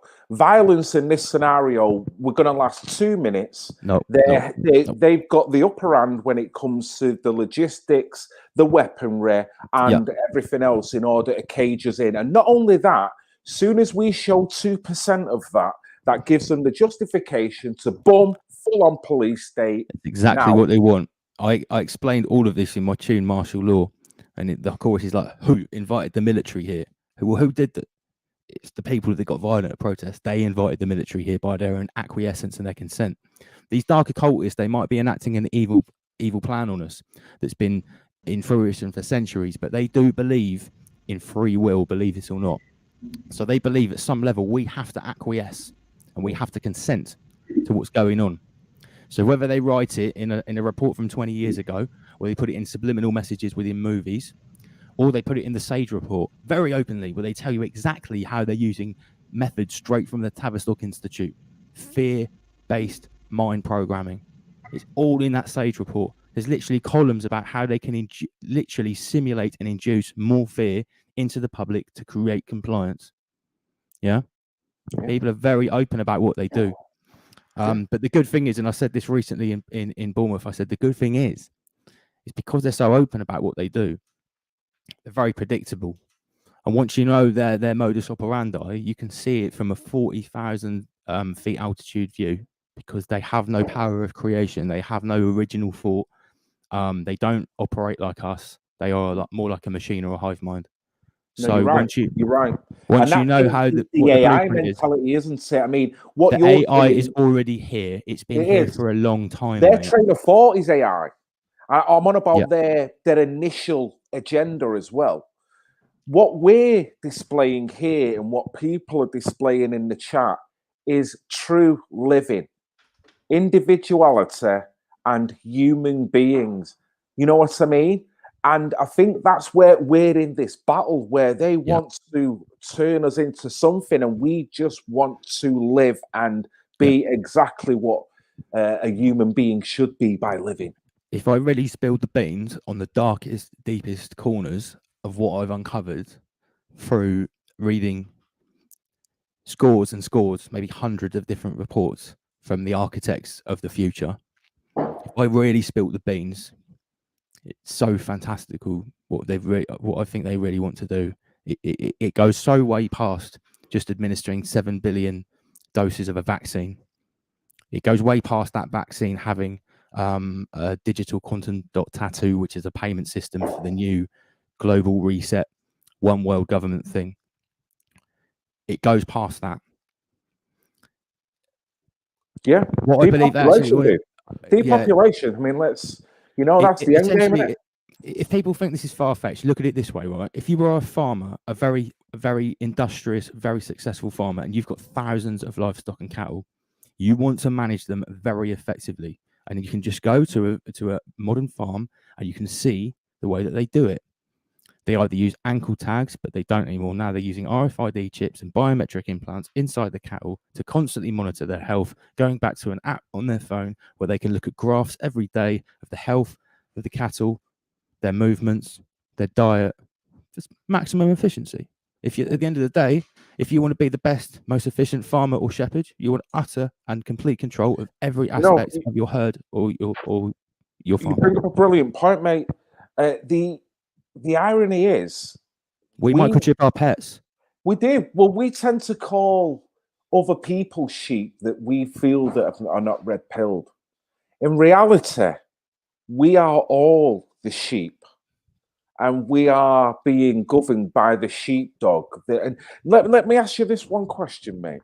Anything. How does it feel for you as an individual once you realised that everything about your life was conceited, deception, and you were living in an ultimate gamed system? I'll tell you something. My oldest memory that I can remember is not of actually a waking conscious moment. It's of a dream. It was a recurring dream throughout my whole childhood. And I reckon I had it from as long as I can remember, 4 or 5 years old, right up until 12. The situation, the place was different. The people were different. But the recurring theme was a bit like an 80s horror movie where there was this impending happening or doom, this impending doom that was going to affect everyone. No one knew about it. I was trying to warn people about it in the dream every single time, 3 or 4 nights a week. The problem was I never knew what the details of it were. I knew it was coming. I knew I had to warn people, and I knew it was important. And I had that dream for years. So anyone was about 12, and I guess it was like, how old was I? When 9/11 happened, 2001. So I guess I was 17. Well, then I started researching all this, and then within a couple of years, I very quickly realised exactly what that dream meant, and I realised exactly what it was, and then I started learning the details and the mechanics of what it was that was going to happen. And I don't care if anyone thinks this sounds corny or cliche; it's the God's honest truth. What goes through your mind, DUOBLE, when you've got to that level of where you're at, and you're happy and you're comfortable, you're rising vibrationally. You sat on a bus, you look at someone, no matter what the colour of the skin, who is probably in a lesser privileged position than yourself, in a sense that they might be struggling at that point. They might be just carrying the bag, struggling, walking down the street. What goes through your mind when you're looking at them and you're thinking, I wonder whether they know what I know? And if they don't know, how do I feel that I know something that ultimately could affect them? This is the way that I look at it, and I'm so glad you asked me this question, because I've been called every name under the sun. I've been praised. I've had people say, who the hell do you think you are to say these dangerous things and use your platform to affect so many people? But people said I'm very dangerous. And I've said, this is the only way I can explain it. I do believe in subjective truth, and I trust my own instincts 100%. I'm going to use a metaphor. Imagine if the whole world was starving, right? But everyone got a very small piece of food every day that had hardly any nutrition. So people were kept in a constant state of malnutrition, but they were alive. Imagine if that was the state through your whole life. And I've known that from as long as I can remember. I've always known that things were not as they seem. So imagine that's a situation, everyone's starving, and all of a sudden you find a massive pile of undiscovered, unlimited food with the best nutrition you can imagine. What would you do? Would you keep that to yourself, or would you point to the food so everyone else can eat? And that's the only way I can explain it. No, I think that's a good way of putting it, because it makes you re-question. Am I living in a society where I want to perpetuate greed, or at that point there, do I ascend? Ascending is spreading. Yeah, I mean, there's no, I don't know. I believe that at the end of the day, the only way we can overcome this is by gnosis. By gnosis and understanding the situation, so we can rise above it and actually become tools of enlightenment to educate other people or enlighten them so that they can spread it to other people. There is nothing more contagious and nothing more infectious than the absolute subjective truth. And it's once you've seen the truth, you cannot ever unsee it. That is impossible. It's almost impossible to go back to sleep fully. And sorry, I don't like using that word. I regret using it. I don't like using sleep. Because it's, like I say, it's not constructive. It's not about making people feel stupid. It's about empowering them and saying, you are smarter than this. That's how I approach people. I do it on the way to a protest. I red-pilled a taxi driver. I got a great one the other week. I really led him down to question. I said, because I apologized for not wearing a mask in the taxi. He said, oh, it's okay. And I said, what do you think? about this whole thing. He said, "Do you want to know, my friend?" I said, "No, I really, really want to know. Tell me." And he told me, I think we're being lied to. I think the government's lying, pushing up the numbers. I said, "Oh, funny state, I'm going to a protest." He goes, "Really? Are there speakers? Are there speakers there telling the truth?" I said, "Yeah, I'm the speaker." And he's like, whoa, how do I know more? So I gave him my card, and I was like, one more. And it's only one. Law of one. If you get one person, that's a 100% success rate. And he'll feel validated that someone else is appreciating, because that's a lot. He was so glad. He thought he was mad. He was so glad that other people had come to the same conclusions as him and were open to talk about them. For him, so that act alone by you, mate, would have empowered him no end, because that will make him think, right, I'm actually not wrong for thinking this now. Yeah, so, that will.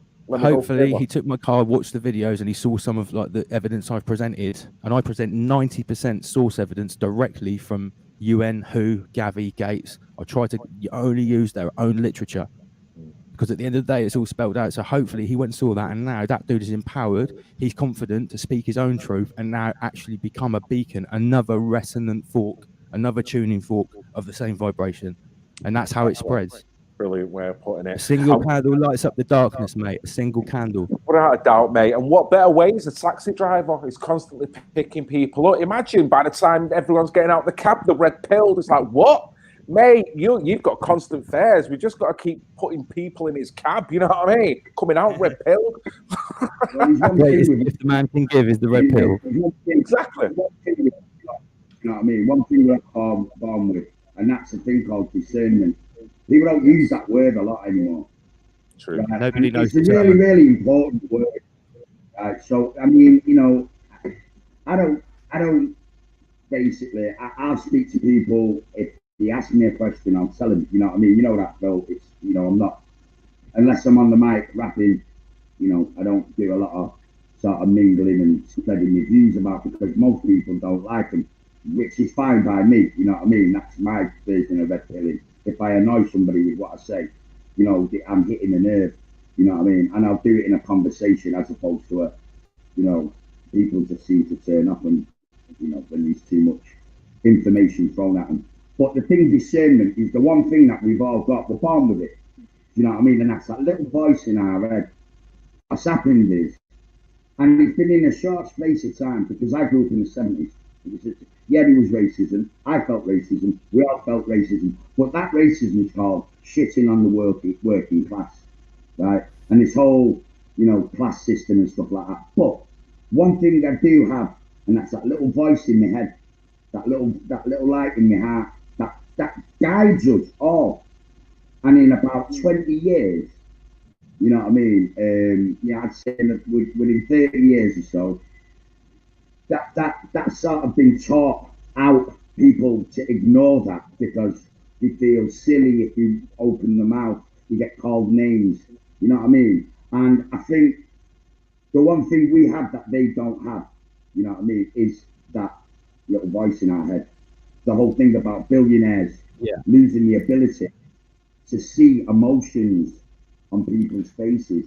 That's I'd like to make a point. It's like a whole fucking study on it, that the more money you make, the less you recognise other people's emotions. True. And that's a thing that is a scientific fact, right? Well, it's a drug in itself. We have the advantage. I do believe that, you know, the news is manipulated, and it's a very small group of the same sort of people that have the loudest voices, you know what I mean? And they've been able to use the internet against us in a lot of ways, you know what I mean? But the one thing we have that they don't have is discernment. And if there's anything I'd like to wake people up to, it's like, listen to that voice in your fucking head. Forget what we're saying. You know what I mean? You know, if one word, okay, you take that away down inside your head, bada boom, bada bing, people are thinking for themselves. We don't need to, you can't lead a horse to water, so to speak, or whatever that saying is. You can't force people to see the truth if they have no concept of what the truth is. You know what I mean? In everyday life. So I'd like to go back, rewind a little bit. what you said about So, discernment yeah, man. is very important. Yeah, right. Discernment is. You're right. Not many people know that word or what it means. It's to do with judgment, and words are very important. They're just like numbers and frequencies, right? Now, discernment, the ability to judge well. Now, judge. The word judgment, yeah. Words like judgment and discriminate have been made dirty words. But what do they mean? Yeah. Judge is to assess a situation and to judge whether it's a positive or a negative situation and judge the outcomes of a situation. To discriminate For yourself, is to separate things that are different, and that could be deciding the difference between a good situation or a bad situation. Like if you come up against someone that's acting very aggressive and violent, it's absolutely fine to discriminate against them and say that's the person I don't want to be stood around because they look a bit crazy and violent. So these words like discernment, judgment, and discrimination, they've been made to be dirty words, but they're not. It's true, because they're actually completely neutral. Yeah. Words like patriotism and nationalism, they've been made to be dirty words as well. Yeah. And same again, it's almost erased what a human being is all about here, isn't it? That's how it feels. The reprogram on what is a human being and probably the set of emotions and how we should react to certain events. Do you want us like a piece of pliable bleeding plasticine at this point? Yes, absolutely. Yeah. It's about taking away our tools for discernment. You know, and the battling these elites, you know, the elite class, they've all got their own little groups, but they're all working to rule the world between them, I guess, is an analogy. But, you know, they are sort of, no, they're not as strong as they think they are. Otherwise, they would have done this a long time ago. Do you know what I mean? Yes. What they're getting at the moment is that they're getting consent, unwitting consent, because, you know, some clever bollocks has decided to go at the education system globally. Do you know what I mean? And sort of work it, you know, and like, you know, we say it's 20 years to sort of break down a generation. You know what I mean? Yeah. And then another 10 years to have their offspring. Ideological subversion from Yuri Beganov is what you're talking about, yeah. So I reckon, that's KGB stuff. Yeah, I think the fact that people aren't getting what they, for the past 20 or 30 years, people have just got what they wanted. You know, you know, they ask for something, demand something, cry and get it. And this whole, you know, identity politics bullshit's really been pushed. So now, the kids at my son's age, 14, the youngest, you know, unless he's a parent at home going, whoa, wait a minute, no, Muslim is not a, you know, it's not a race, it's a religion. You can't be a racist against Muslim. You know, little simple facts like that. If there's a parent at home knowing, you know, then, you know, this generation could be lost. But I think there's more of us living longer and passing that on. So the new generation, the one that we thought they had in the bag, do you know what I mean? I don't think they've gotten, you know, this generation, what is it, X, you know, the 40, you know, that generation, you know, the sort of red pill as fuck. So I just think, like, you know, there's going to be a turning of the tide and people are just going to ignore them and they'll have to slink off back into the fucking shadows like they always do. And every couple of 100 years, we pop their heads up, whoever's left, and start trying to tell us what to do. Do you know what I mean? You know, there's all sorts of rabbit holes, but, you know, compliance, obedience, these are the words that they want in you know, that these are the words they want us to live by, you know what I mean? And human beings just have, but compliance and obedience are both linked with consent. That's what everyone needs to understand. Compliance and obedience, they're consensual. And we're giving them consent. Yeah, but what everyone's doing is they're subconsciously giving their consent without knowing it. So it is all about mass. It's not about fighting. It's not about rising up. It's about mass civil disobedience. Of course it is. You know what we're looking at? Only 50% of the people say this is not working. It doesn't work. It'll be over very quickly. You know the most, sorry guys, the most simplistic way I could put this into a visual if we had a 21st century Sister Rosa moment. Now, you all know who Sister Rosa is, the lady that decided. Rosa Parks, yeah. Yes. Now, that is the moment where she, in the face of amazing analogy. Yeah, all she did was refuse to sit at the back of the bus. Just that simple action of saying no. And this is what I said on the bench in Bournemouth. And I said, big up the Scousers, yeah, with the gyms and everything, what's happening there. I said, that small word, NO, is a very powerful word because it's like a barrier. It stops all the consensual mind sorcery and all this dark occultism through words and through, applied acquiescence. A simple no, is like, it's just like a brick wall.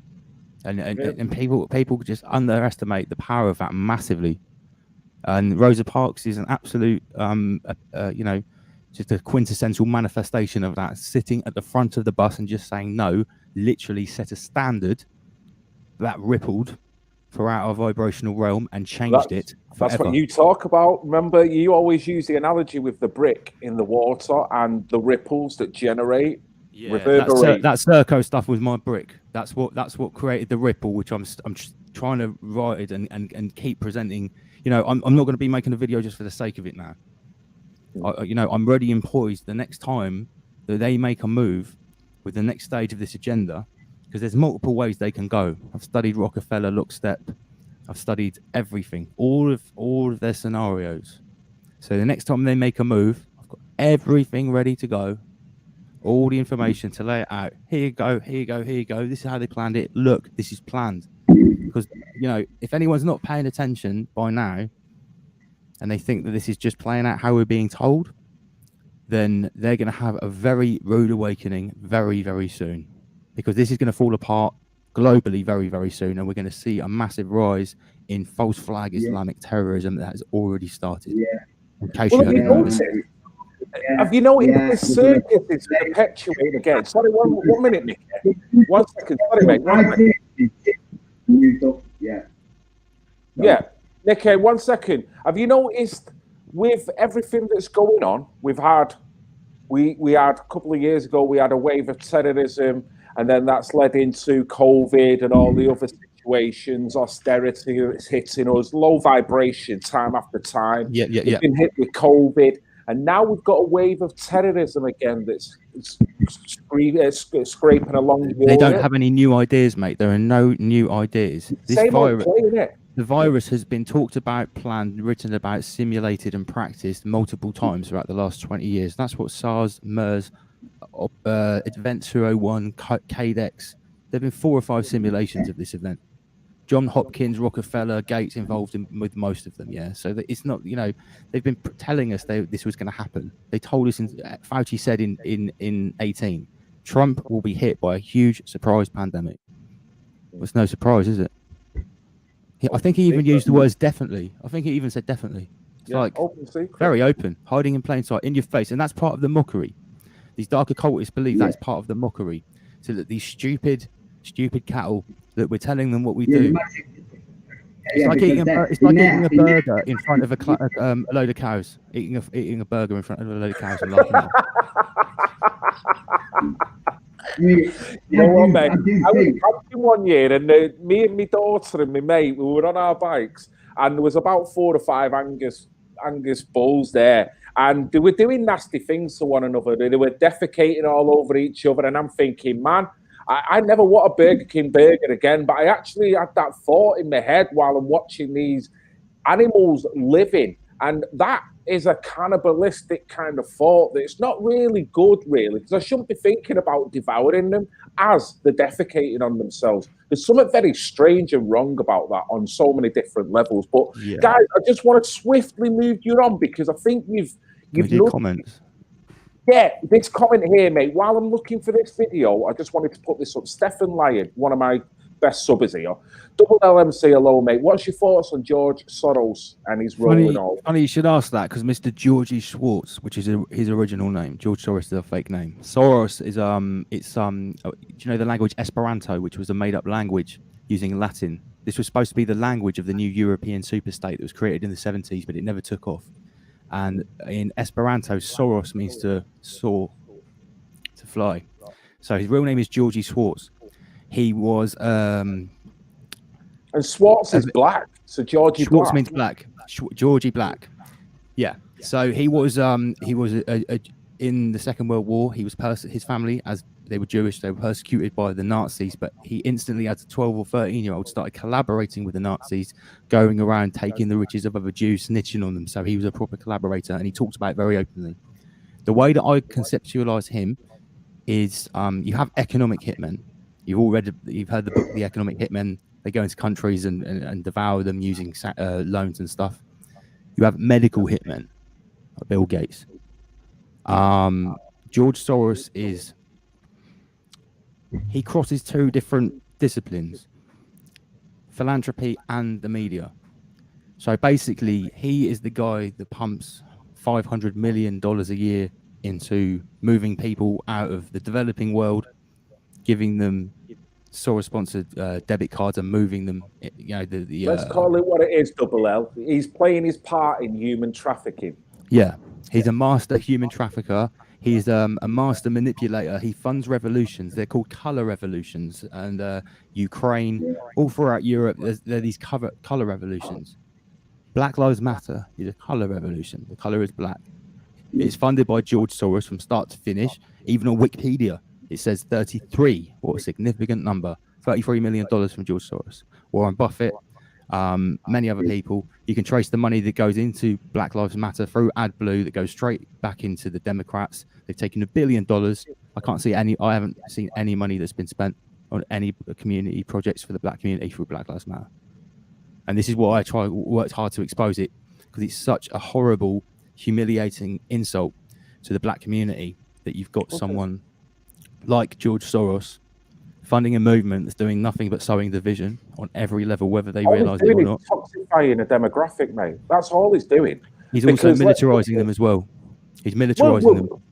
Without a doubt, mate. He's making them more militant than I've ever known. So when it says defund the police, yeah, what is that really all about? Well, all these people say, yeah, defund the police, they're killing all the black people, which statistically, if you really look at those figures, and I'll say this on air because I have studied the figures like the back of my hand, black people are not proportionally killed, overrepresented, proportionally killed in America if you look at how the level in which they interact with the police.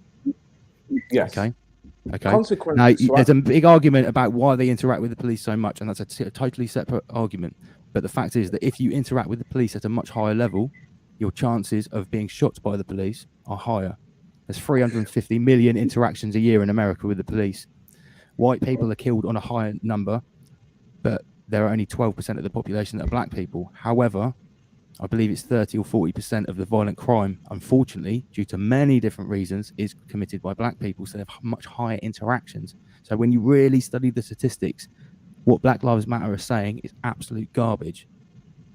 And there is no truth that cops, okay, there's some racist cops, obviously. There are some very bad cops, obviously, yeah. Do you think that's down to how, can I ask you, what do you think that's down to how, especially in America, how the people from that, black people from that area actually act towards police and authority? Well, it's the negative side. Black people have historically been treated very, very badly. They've been put into ghettos, which is a perpetual cycle of inequity. The police are incentivized to arrest people and for crimes. So by that nature, they go to the places with the most crimes to get the most arrests for their quotas. It's a vicious cycle. Yeah, a vicious cycle. It's not. It's more about business and it's more about greed than it is about the colour of anyone's skin. Of course it is, dude. I mean, let's look at it this way. For the average black person in America, for all the issues, and I know it's totally different in this country, so we can't make totally it a generic argument. Yeah. You know what I mean? But as an average black person living in an average black area, what have they got most to fear? A white police officer or a fellow black man? Knowing the death rates. Yeah. Here's a really weird statistic. As a police officer, whatever colour you are, you are seven. If you teach a lot of kids, police hate you. And these kids growing up and they're in the school and you've got these weirdy Marxist fucking professors telling the kids, oh yeah, it's systemic racism, police hate you. when they eventually get accosted by the police, whether it's critical race right theory. or wrong, Right. I want to say their something, attitude right? is to kick off, try and run away, and that's why a lot of them get shot. I'm sorry, Right. it is because they don't know how to interact with authority, because the Marxist fucking shit weasels have They've drilled been told it the out police of them. hate them. They've been told the police hate them, want to treat them like animals, yeah? So this is the problem with critical race theory. I'll give you an example. Critical race theory basically teaches this. If you work in a clothes shop, whatever race or nationality you are, if a white man and a black man walking simultaneously, and you adhere to critical race theory, and you're trying not to be racist, which one should you serve first? There'll be the black man under the critical race theory. Well, unfortunately, critical race theory would say that you might have chose that black man first because while you're serving the white person, the black man could steal something. Yeah. So it actually infers racism. No, honestly, this is what it teaches. Because I went to university and they tried to teach me this shit. They actually tried to teach me it. No, you're right. wait. No. It basically is. It's a way to infer racism in any outcome, and it's a way to enforce the victim and oppressor narrative in every outcome. And it's basically cultural Marxism. It's replaced the proletariat versus the bourgeoisie. So it's a social economical scale. They've replaced it on a race or a gender scale. That's cultural Marxism. So to train me as a mixed-race person to feel that everyone that I connect with as a white person incessantly wants to oppress me because of the color of my skin.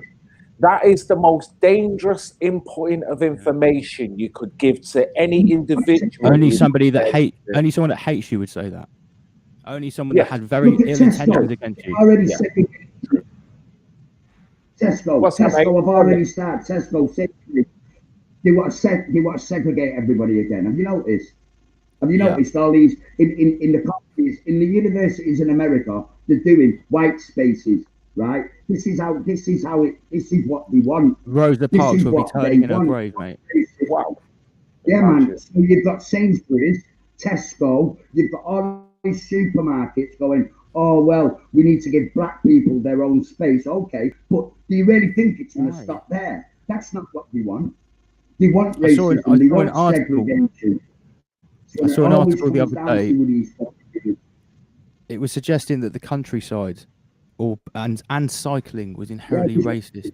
Yeah, and dog walking. Anyone who's got a dog, particularly the typified a white, what you would class as a middle-class woman walking a dog.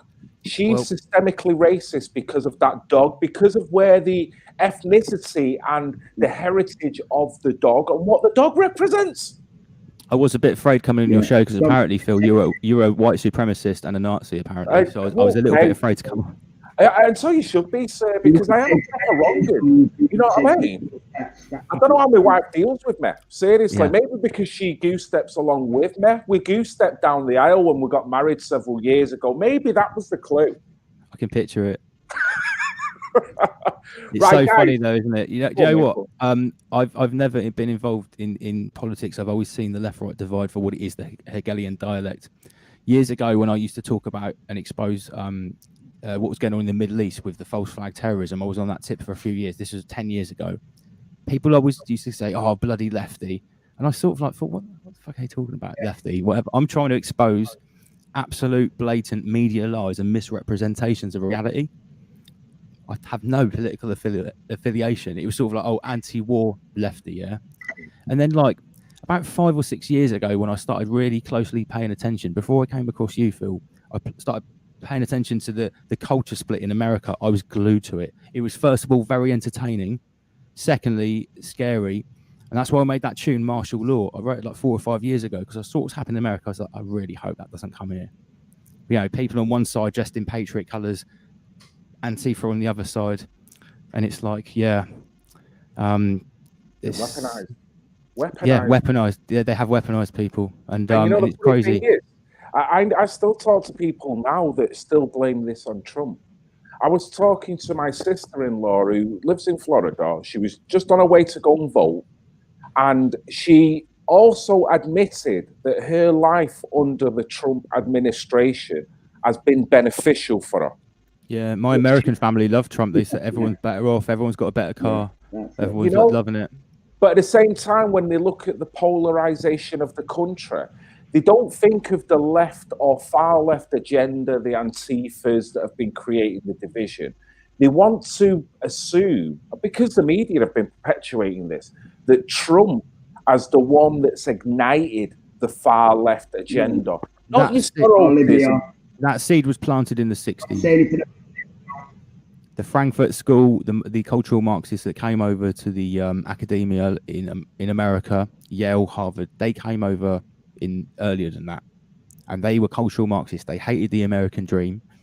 They were Jews that had been kicked out of Germany, escaping the Nazis, and they hated it. So they started sowing, Freud, Descartes, a number of them. I learned all about them at uni. Postmodernism, the postmodernists basically. So attacking the family, attacking all the notions of gender, igniting racial divide. They write about it very openly, and now we are literally seeing the fruits of that labor. That's what BLM is. That's what Antifa is. That's what Me Too is. And that's why I won't shut up about it, because it's mind poison. Yeah. Warmongers. The left have turned into warmongers. Have you noticed? The left have turned into warmongers. You know what? Talk about Libya. You want to talk about racism and slavery, but you know what? Fucking talk about Libya gets right on my tits. You know what I mean? Because it's sort of compartmentalized social engineering brainwashing where they can they can chant on and high five the most horrific shit. But it's cool to tell a boy to remove his penis at 8. You know what I mean? It's fucking insane. You know what? Talk about Libya. You know what I mean? Where slaves are being sold right now. You want to call Donald Trump a racist when Biden called them all. Let me just nudge across a little bit here, guys. Now you've mentioned Trump, because we've been going for 2 hours here. This is the longest stream I have done, right? And let me tell you, it's the most enjoyable, it's the most informative, and awesome. I think at this point now, we can safely say we've got the 3 tuning forks resonating together. And that is brilliant. So while I'm on this subject, guys, we're on the subject of Trump. And I know this means a lot to you, Double L, because I watched your WhatsApp chat, and I seen what time you must have gone to bed last night, or should I say this morning, mate? What's going on? It was something like 5:30. You were still up on what? Yeah. I mean, I should have realised by about 2:30 nothing was really going to come out of last night. But yeah, I had a little MAGA party. Go for it, mate. Well, I was sorting the stream out today. I was getting various screenshots, doing little bits of whatever I need to do to build up the stream. The wife was sat in here, I was sat in here, the telly was on, we had BBC as the rolling news on, just because I wanted to hear their coverage, okay? And I couldn't believe what had happened. It's something I'd seen on many videos before, and it's almost like, is that really how I interpret it? And I actually uploaded it before. Now, I'm going to play it you guys and see if you get the same vibe as me, as this is supposedly unbiased media. Just check it out, see what you think. He's garnered already somewhere in the region of 3 million more votes than he did 4 years ago. So this hasn't been necessarily a flash in the pan, Donald Trump. This has been voters based on the past 4 years, not on the prospect of what a Donald Trump presidency might be, but actually the past 4 years, saying, yeah, I sign up for 4 more years. Oh, we seem to have lost Will, and I was just admiring there the gorgeous autumnal morning you've got there in Washington, Jane. So just... Was that someone being slightly neutral or pro-Trump? That was one of their very own correspondents. That wasn't a mutual... Off with his head. He should not have done that, Double L. And do you notice that she gave the game away? Because one of the commenters mentioned it when I first uploaded it, and I thought the fact that as an anchor, soon as he was cut off, she did not even go anywhere near what he was talking about. In fact, to make it more open, she started talking about how nice a day it was where the other female correspondent was. She didn't even address the fact that they'd been cut off or apologise for the technical difficulties. That is more telling than the facts. You know, the first thing, if that happens, the first thing you do, I'm really sorry for the technical difficulties, and they have a little moment. But yeah, that. Let me just drop it again, guys, for people, so now they know the context and watch it with that context in mind, because I thought it was going crazy. He's garnered already somewhere in the region of 3 million more votes than he did 4 years ago. So this hasn't been necessarily a flash in the pan, Donald Trump. This has been voters based on the past 4 years, not on the prospect of what a Donald Trump presidency might be, but actually the past 4 years, saying, yeah, I sign up for 4 more years. Oh, we seem to have lost Will, and I was just admiring there the gorgeous autumnal morning you've got there in Washington, Jane. So just... That is the baitest thing I've ever seen. I studied the media with a level of like almost perverse intensity. I would guarantee that they had been briefed within the first 5 seconds of him talking. Holy shit, right, we're about to cut the stream. You could tell by how smooth their reaction was. There was not a single moment of hesitation. There's no looking left and right. There's no looking for direction. There's no listening in the ears, yeah? They had been briefed as soon as he started talking. We have to cut this immediately. You've got 5 seconds to talk about something. And they go, yes. Wow. That is a very significant moment. Did you see that, Phil? When Nancy Pelosi just went all, did you see that one with Nancy Pelosi where she went all MK Ultra? She was in an interview, and the guy's talking. So she goes, "Good morning, Sunday morning," and then just starts malfunctioning. Yeah. Did you see that? Yeah. You know, like a fucking programming bro. It's insane. Wow. And you get out. You know, they're on the telly constantly, but there is severe censorship going on, and it to me it's like they're shouting into a pillow. Every fucking Democrat in America is sort of screaming into a pillow, going, "This isn't real, this isn't real," and they're sort of trying to convince everybody else. And it takes one person, I think you've got a point, and they're vilified, you know, and it gives them this you know, excuse to carry on with the craze, but they're just screaming into a pillow, having a global fucking tantrum. It's amazing how overt it is when you've got an objective view on things, on how they really overtly try and create another perception for people. And they're not doing a very good job of it either. They're not doing it. They're sloppy. I almost, you know, sometimes I really do question if there's a possibility that instead of a struggle or a battle, we could actually be seeing the results of a predetermined event and a disclosure. Because I've heard of this theory. I've heard of this theory that at the end of the day, if you look at what's happened over the last couple of years, a lot of people who are alleged to be evil agents of the global elite have been acting very bait, exposing themselves, even in interviews. People like Bill Gates, he chuckles about those people dying. It's I do wonder that sometimes. I do wonder if that's got any gravity, because it would make a lot of sense with some of the things we see. Like, it does seem like it's a mass disclosure event. The things that have been uncovered since lockdown, people would not have believed it. Well, let's look. Now you've mentioned lockdown, Jesus. Let's look at it like this. Within a couple of hours, this is going to happen. Christmas is going to be different this year, perhaps very different. But it's my sincere hope and belief that by taking tough action now, we can allow families across the country. But I'm afraid from Thursday, the basic message is the same.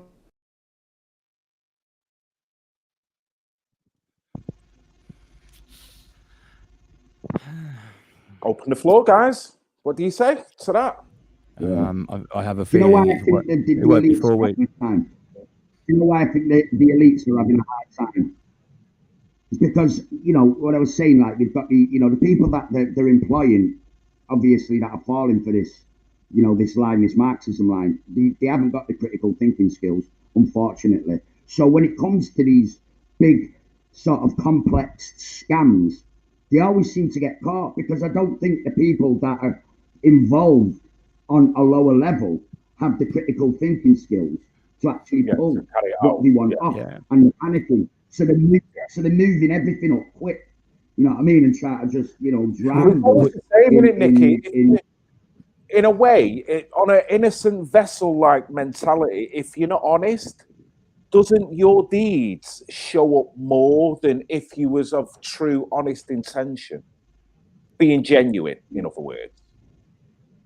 You know what I mean? Someone would be able to see if I'm being contrived right at this moment, rather than if I'm being truly genuine with you guys. You'd see it. You know what I mean?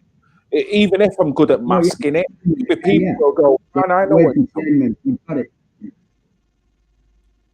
Yeah, it's discernment. We have it, so we can judge people by their words and their actions and their history. You know what I mean? We have discernment because we're not, you know, we've not been sort of told, don't think for yourself. We're going to think for you. You know, the whole Elon Musk thing. You know what I mean? I'll tell you, I've just sent a fucking balloon man to Mars. Love it. And they all go, yay, thank you. You know what I mean? You know, but we have a thing called, you know, we have a brain. It's that simple.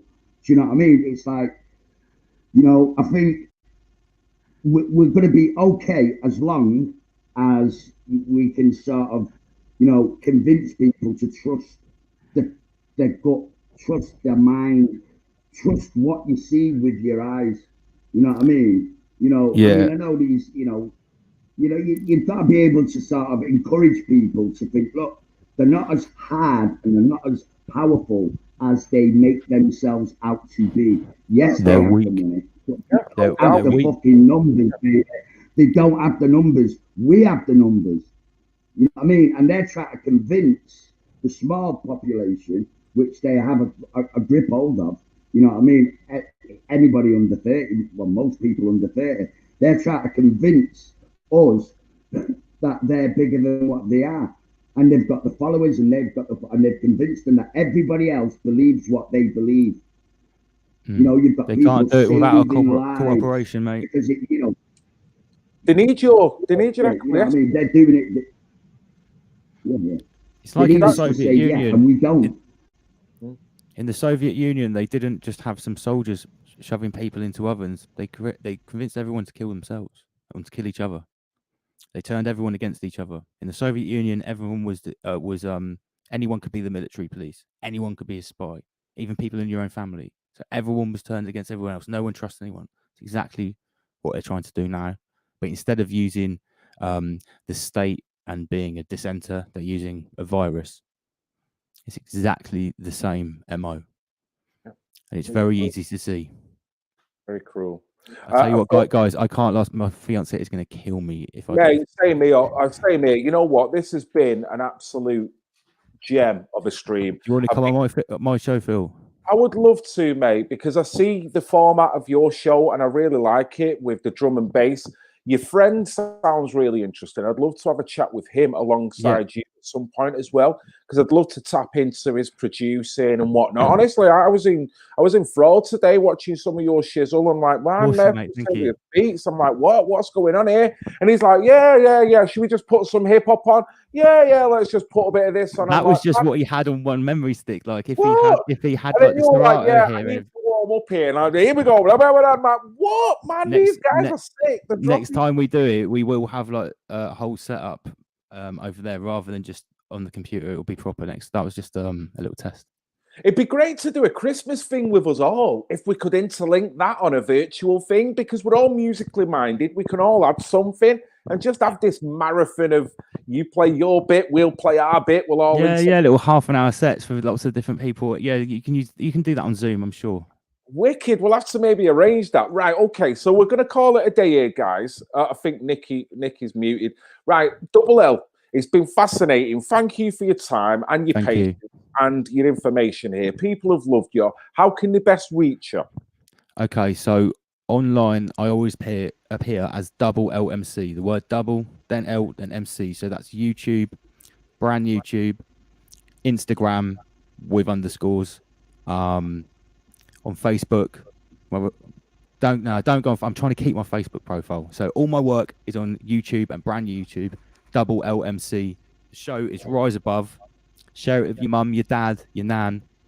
It's hardcore red pill material. It's designed specifically for for people that have no idea about any of this stuff. It's very palatable for total normies, but it's also got some really deep information for people that have already been doing their research. COVID 1984 is a 6-step program of de-indoctrination. If you go into videos, de-indoctrination against the situation we're currently against. So share my work. This weekend on Saturday, I'm speaking in Farnborough, in the town centre somewhere. On the 14th, I'm in Truro. On the 21st, I'm in Liverpool. So I'm going to be out and about, spreading the message, trying to empower other people to say it's okay to stand up and say no. You're doing it so well, mate. You're an inspiration for people. And thank you, man. You are. Keep doing what you're doing. And I'll do whatever I can in terms of sharing your material. We've got a connection. That means a lot, mate. Thank you, man. Mate, tuning forks. That's all we've got to remember there, dude. Tuning forks. And we're all in sync here. I think Nicky has got to go as well. So any final words, Nicky, mate, before you go? Do you want to get going now, Double L? Man. That'd be awesome. Thank you so much. I'll message you, Phil. Thanks so much for coming on. Nicky, lovely to chat with you as well, mate. Yeah, man. Guys, rise above. Don't rise up, rise above. Stay blessed, mate. Stay conscious. See you later, sir. Nice one. Right, come on, Nicky. Yeah, I'm sorry about this. I thought I would have done it through my laptop and I would have had a good connection and all that, but fucking, I'm an absolute retard when it comes to this shit. So I'm going to do it through my I'm going to do it through my OBS next time. But yeah, man, people know where to find me. Links in the description. I better get the tea on, otherwise Darcy's going to whoop my ass. Right. Peace out. I'm going to work on we don't need no ass whooping. Yeah. Say hello to Darcy and tell her I'm sorry. All right, mate. Yeah, man. See you in a bit. Nice one for everybody. Yes! Whoa. That was awesome. That was frigging awesome. That was deep. That was intellectual in parts. I didn't touch on one story that I really wanted to touch on, which is beautiful locks that he's got. I really wanted to rib him over that, particularly when I'm follically challenged. And he's coming on with all his hair swinging everywhere, you know what I mean? Looking like some Adonis. Seriously. Not on my freaking channel, you know. That's the only gripe I've got with him. Other than that, he's a great guy. Love the engagement. Love where he's at mentally. And you can hear, man, the guy's the most eloquent guy that I've heard in ages. Yes. It was brilliant, wasn't it? It was brilliant. And, you know, there'll be more of it. You can see. Check out this guy's channel. Check out Nicky's channel. They're both talking sense there. They both got very legitimate points. And you can see 3 tuning forks together, the resonance. Jesus, the vibration that come out here. My God, I'm tingling, guys. So thank you. Thank you very much. Yes, mate. Thank you very much for sitting out. I mean, nearly 2.5 hours. 2.5 hours. My wife's going to kill me. Seriously. But it's been worth it. If you don't see me again, then, you know, I'm going out on a high, aren't I? So other than that, guys, thanks to Double LMC. Thanks to everything, what he's doing down there. Keep the good work going. Thanks to Nicky, the Pocket Rocket Lockett. And thanks utmost to you guys, whether you're watching now and you've patiently sat through 2.5 hours or retrospectively you sat through 2.5 hours. Either way, I hope you got something from it. Hope it makes your resonance vibrate a little bit higher. Other than that, guys, thank you very much. I love you all. Until the next time. I love you. I love you. I love you. I love you. I love you. I love you. Even the pissing haters. I love you. I love you. I love you. I love you. I love you. I love you.